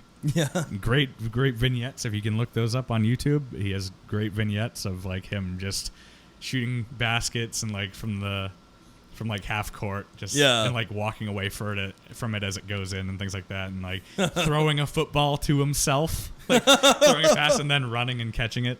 And that was like his whole gimmick. And he was also a great manager to Ric Flair.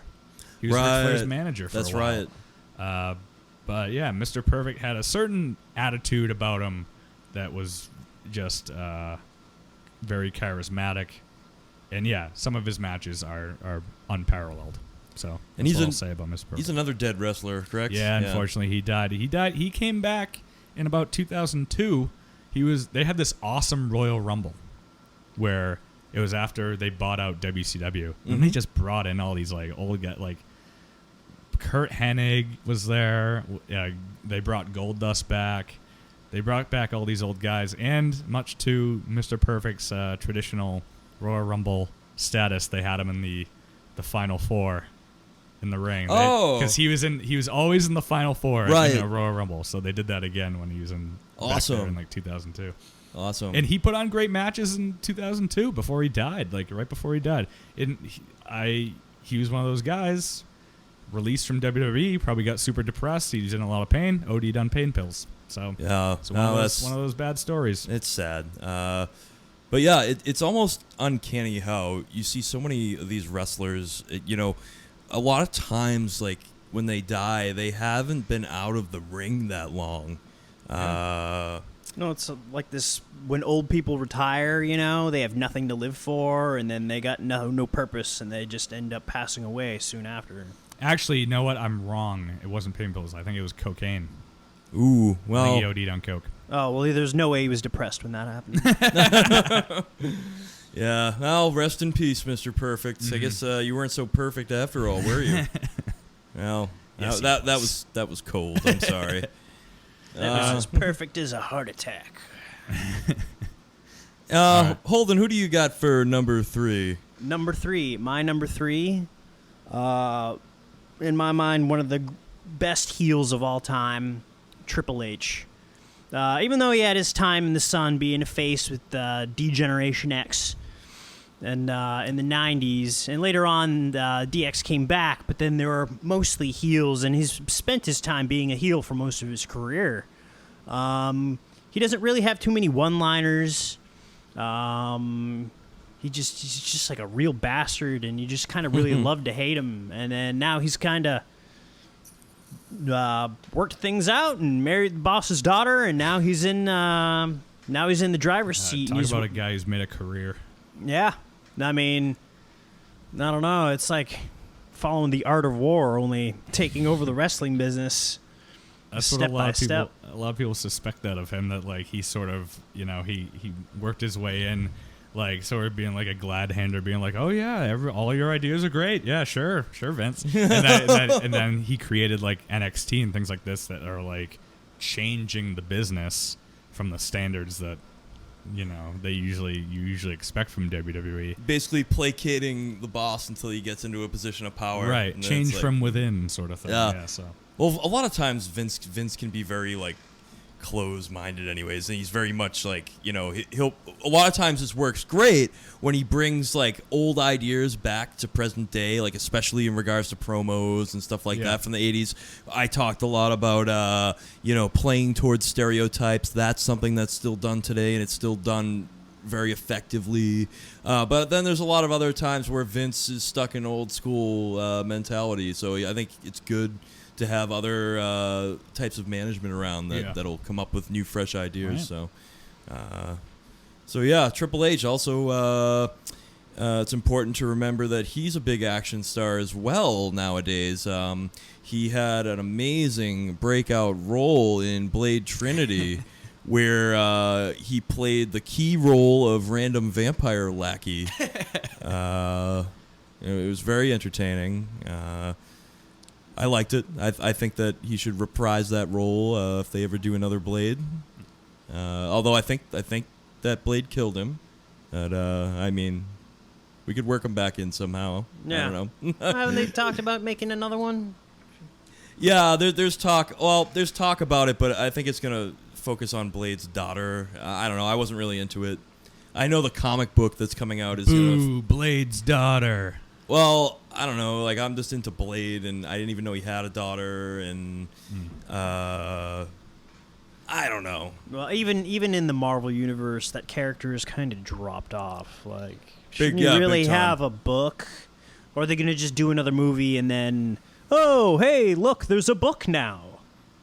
I think that's what they're doing. I'm pretty sure. So, be on the lookout for that if that excites you. I don't know. All right, so this is bringing us to number 2. Number 2. That's you, dude. Yeah, I know. Oh. I was doing my like dramatic pause. My number 2. Wait for it. Do you hear the bells? They're starting to ring. Ding. Ding. The Undertaker. Yeah, my number 2 is The Undertaker. Oh, that's who it is. Yeah. The Undertaker, I mean, we already talked a Blue Streak about him, but I mean, he's one of the most iconic characters for sure. One of the most iconic wrestlers, superstars, whatever, in the WWE ever. You know, when Taker debuted and he first started coming out to the ring, people were just awestruck at this guy. He's a mountain of a man. You know, he kind of had the whole, Look at the size of this guy. yeah, Gorilla Monsoon. and he kind of had the whole ghoul thing, like, or Grim Reaper thing. I don't know what you'd really call it, but with like the white face paint and the hat and the long like overcoat, and it just was so cool. And he'd be throwing people in caskets and burying them alive, and just really cool gimmicky stuff that you don't really see nowadays too much. That also gimmicky stuff that probably should have failed and shouldn't have stood the test of time the way it did. Yeah. With a less talented guy than Mark Calloway. Mark Calloway, yeah, He would have, Undertaker's real name. Yeah, he took that idea and really ran with it. Now, one of my favorite periods that The Undertaker had was his Dead Man period, where he came out to the ring on a motorcycle. Oh, the American Badass? American Badass, yeah, that's right. That's what I meant to say. He was such an American badass too. I mean, you know, he had the whole biker garb going on, and he came out with that motorcycle and just really abandoning anything that made him popular. Yeah, no, that was like the worst. That was the one example of when a character had something great going on and they totally reinvented themselves and made it horrible. But he's reprised the role of the Dead Man. It was the backlash from the great Ministry of Darkness Undertaker. Yeah. That after that, it was just like. Because they went super intense with it, and he's like, "Oh, he's Paul Bearer, he's believing his own and gimmick and everything, and he's like going insane with power and all this stuff." And then that storyline kind of just eventually ended, and they were just like, "What do we do with Undertaker?" Send him on a sabbatical. Send him on Yeah, a sabbatical. basically. How many times has he died? Has the character died as part of the storyline, and then been reanimated? That's actually an interesting question. I mean, I remember That's got to be at least 5. Yeah, he came back. He had a match with like Kane and his brother Kane, and I think they buried him alive or whatever. And then he came back. Yeah, it's a He was buried resurrected alive from that. match. Yeah, he's been buried alive a couple times, but You know, Yeah, no. you haven't really made it in the wrestling business until you've been buried alive. that's you know? true. That's when you know that you're really somebody. It's probably a fair statement. Probably not inaccurate at all. Yeah. Oh, I love The Undertaker. Always have, always will, except for his American Badass phase. Probably the most respected person on the. I mean, definitely the most respected person in WWF, maybe in the whole wrestling world. But yeah, Absolutely. well respected by everybody. Puts on great matches, even in his getting older.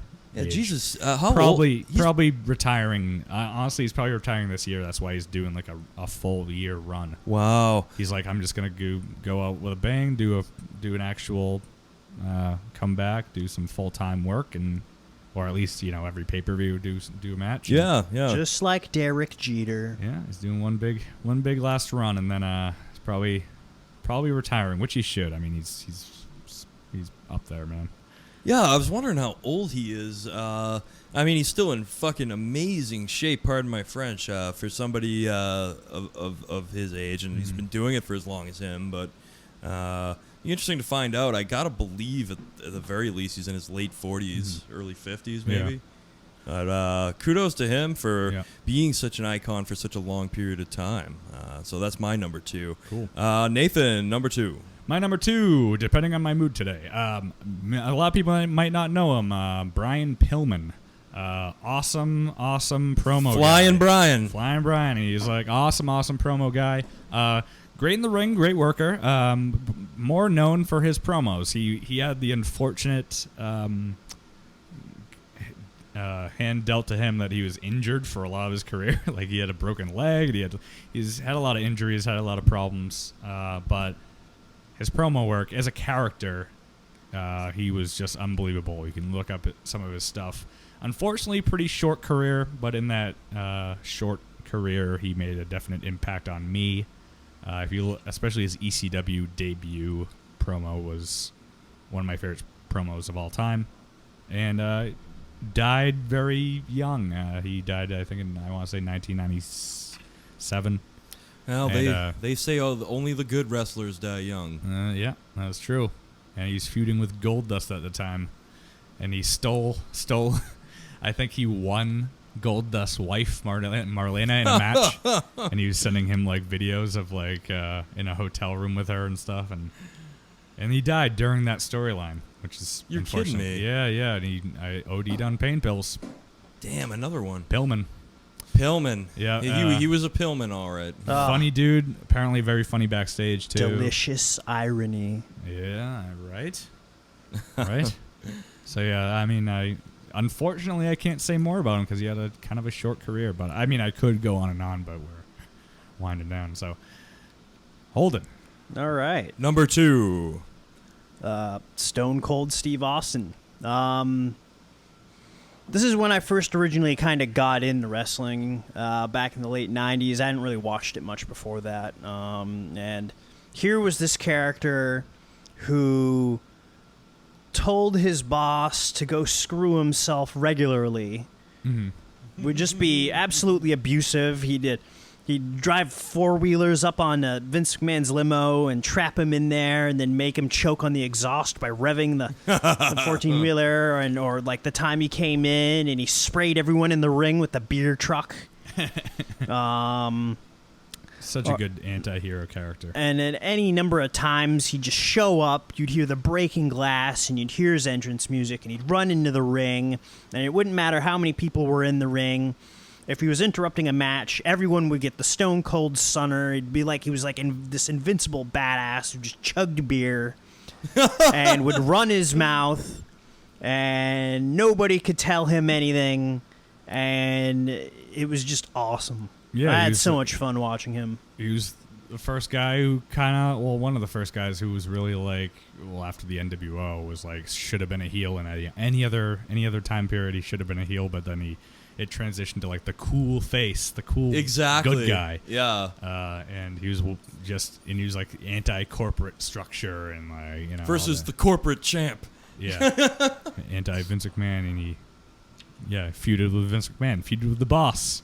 And that was the first time that's really been done. The boss man needs to know who the real boss is. You can't really say enough about the guy. Transitions well into yours. Your last. Well, yeah.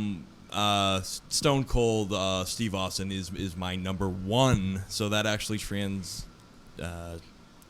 transgresses real well into that. So we can keep talking about him. Yeah, Stone Cold. There's no other superstar that really has made me laugh out loud as many times, except for maybe Ric Flair, than Stone Cold has. Mm-hmm. He's hilarious. He gets on his 4-wheeler, drinks a few beers, He runs over a few queers, shoots a few deers. He heads What? on. He heads on home. What? He fucks his wife. What? He beats his kids. What? He has a big ass bowl of chili, and then goes to sleep and gets on up the next day and does it all over again. Great podcast too. He has a great podcast. Yeah, I just learned this. That's also on the WWE Network. They have a special video podcast on there too. But he also has his own. Yeah, I have to start listening to that because I just love listening to the guy talk. He's so funny. He's great. I woke up this morning. Guess what I had me for breakfast? I had me 1 bear. What? 2 bears. What? 3 bears. What? 4 bears. That was- What? Underrated, What? underrated time period for Steve Austin when he was with the Alliance in the invasion period of WWE. Right, When WCW yeah. came in and he Yep. joined the WCW side, and he was like evil again, and he was like crazy, like he was just like he like lost his mind kind of. It was very funny. He'd keep checking his watch and saying what. Now, I think the first time Austin took like a big sabbatical from the WWE was due to some creative differences, I believe, between him and Vince. They weren't giving him enough. I think they want him to lose to Brock Lesnar, and he got all huffy about it. Oh, maybe that was it. Oh, well, rightfully so. Stone Cold shouldn't be losing to anyone. And Yeah. he regrets it now, though. He's gone on record as saying like he made a mistake. And I think he was drinking a lot at the time. I threw me a little hissy fit, had me a few dozen beers, then I realized I might have made a bad decision. But that's all right, because I'm still on Celebrity Deathmatch. I still got my podcast. All right, Give me a hell yeah. Stone Cold. All right, so let's go around here and let's discuss everyone else's number ones, because number ones, I went through mine. My number one was Stone Cold Steve Austin. Nathan, what do you got? I have the man we introduced the show with, the theme song of Jake the Snake Roberts. Ooh, one of my favorites. Very, very interesting man. My favorite promos of all time. He was very soft-spoken because he had a theory about that, like if you speak softly and with conviction, then everyone will listen. And he didn't need to yell, which is part of his thing. Where he didn't need to yell to get his point across. Very creepy guy. And he carried a snake with him, as we all know, his snake gimmick. I love that damn thing. That snake gimmick. I love that damn thing. And he had a interesting, weird life. He was his father was a wrestler who was a scumbag, total scumbag. But I won't go into his childhood story, but because it's weird. But he had a dark past, dark childhood, bad upbringing, and he got into wrestling. Not the most athletic wrestler in the ring. Good wrestler, good ring psychology, probably the master of ring psychology, like knowing how to work a match, knowing how to like make an audience feel something. Which is important. Which is very important. He probably is the most brilliant man in wrestling at that, maybe aside from like an honorable mention, Scott Hall. Also great ring psychology. Much like Scott Hall, fell into a lot of addiction and is now doing much better with the help of Diamond Dallas Page. help him get clean and everything. And he was inducted in the Hall of Fame, which I'm very, very, very happy for him for that. And he had, if you've ever seen the movie Beyond the Mat, then Which is a must-see for anyone who's into wrestling, by the way. Mick Foley was featured on that, and so he's had some major struggles throughout the years. But yeah, great promo guy, great talker. And he was another one of those guys who just had such great promos with like The Undertaker and The Ultimate Warrior, those brilliant vignettes of where he's training The Ultimate Warrior to wrestle The Undertaker. Yeah, I remember Look that. those up. Those are spectacular. So yes, my number one is Jake the Snake Roberts. Awesome. Holden, who do you have? All right.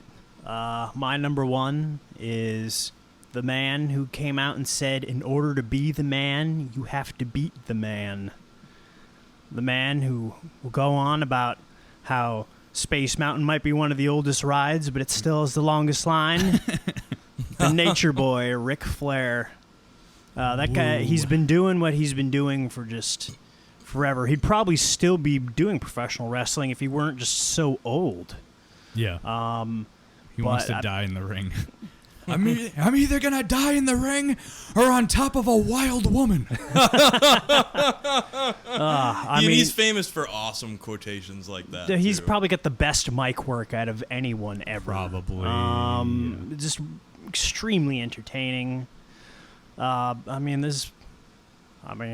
know. I'm kind of speechless. I mean, there's a lot to say, but Flair. it's just, There's I mean, it's another guy who speaks for himself. You know, the promo guy is just, his promo work is just is unparalleled.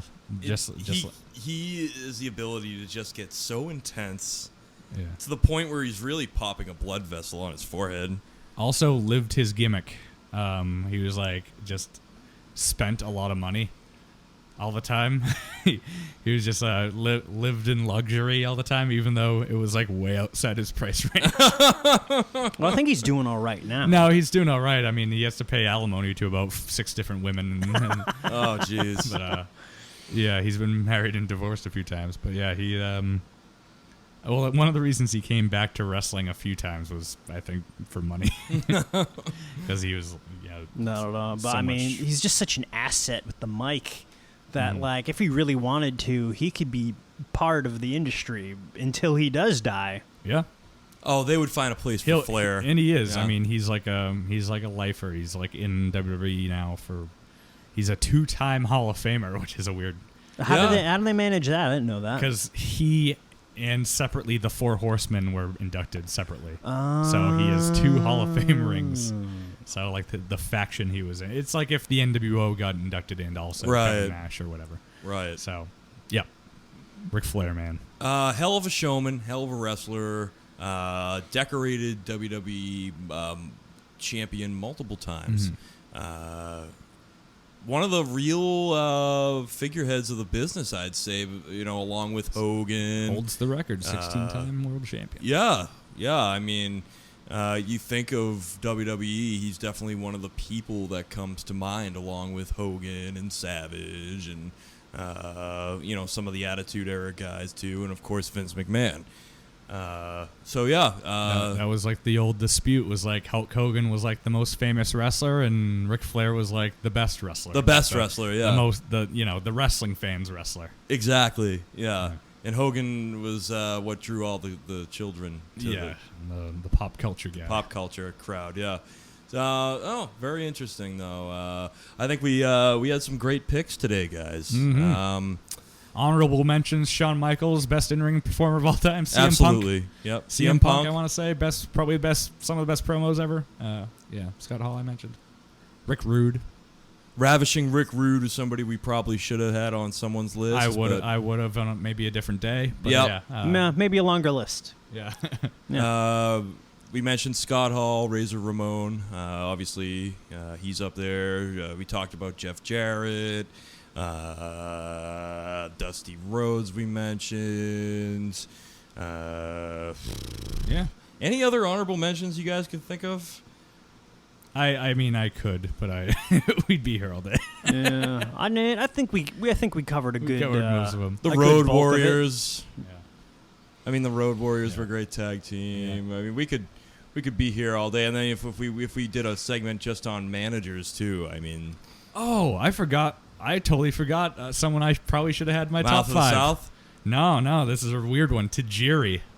Oh, I'm just gonna mention him real quick, but Tajiri, man, I loved Tajiri. the cruiserweight. Japanese wrestler, best kicks, man, best kicks in the world. But yeah, very exciting match with Tajiri. So he'll be an honorable mention today, but he on another day maybe a top 5er. Well, you did say how your top 5 fluctuates on every given minute of Yeah, depending on my mood. So So I suppose in regards to wrestlers, I think we covered a lot of ground. For managers, I'd probably just plug Mouth of the South, Jimmy Hart, and Bobby the Brain Heenan among maybe Paul Bearer. There's been a lot of great managers too, but those are probably the most infamous ones. Heenan and Heyman are my Heyman, two best managers, and maybe Sherry. And Sherry. But this has been a lot of fun. Yeah.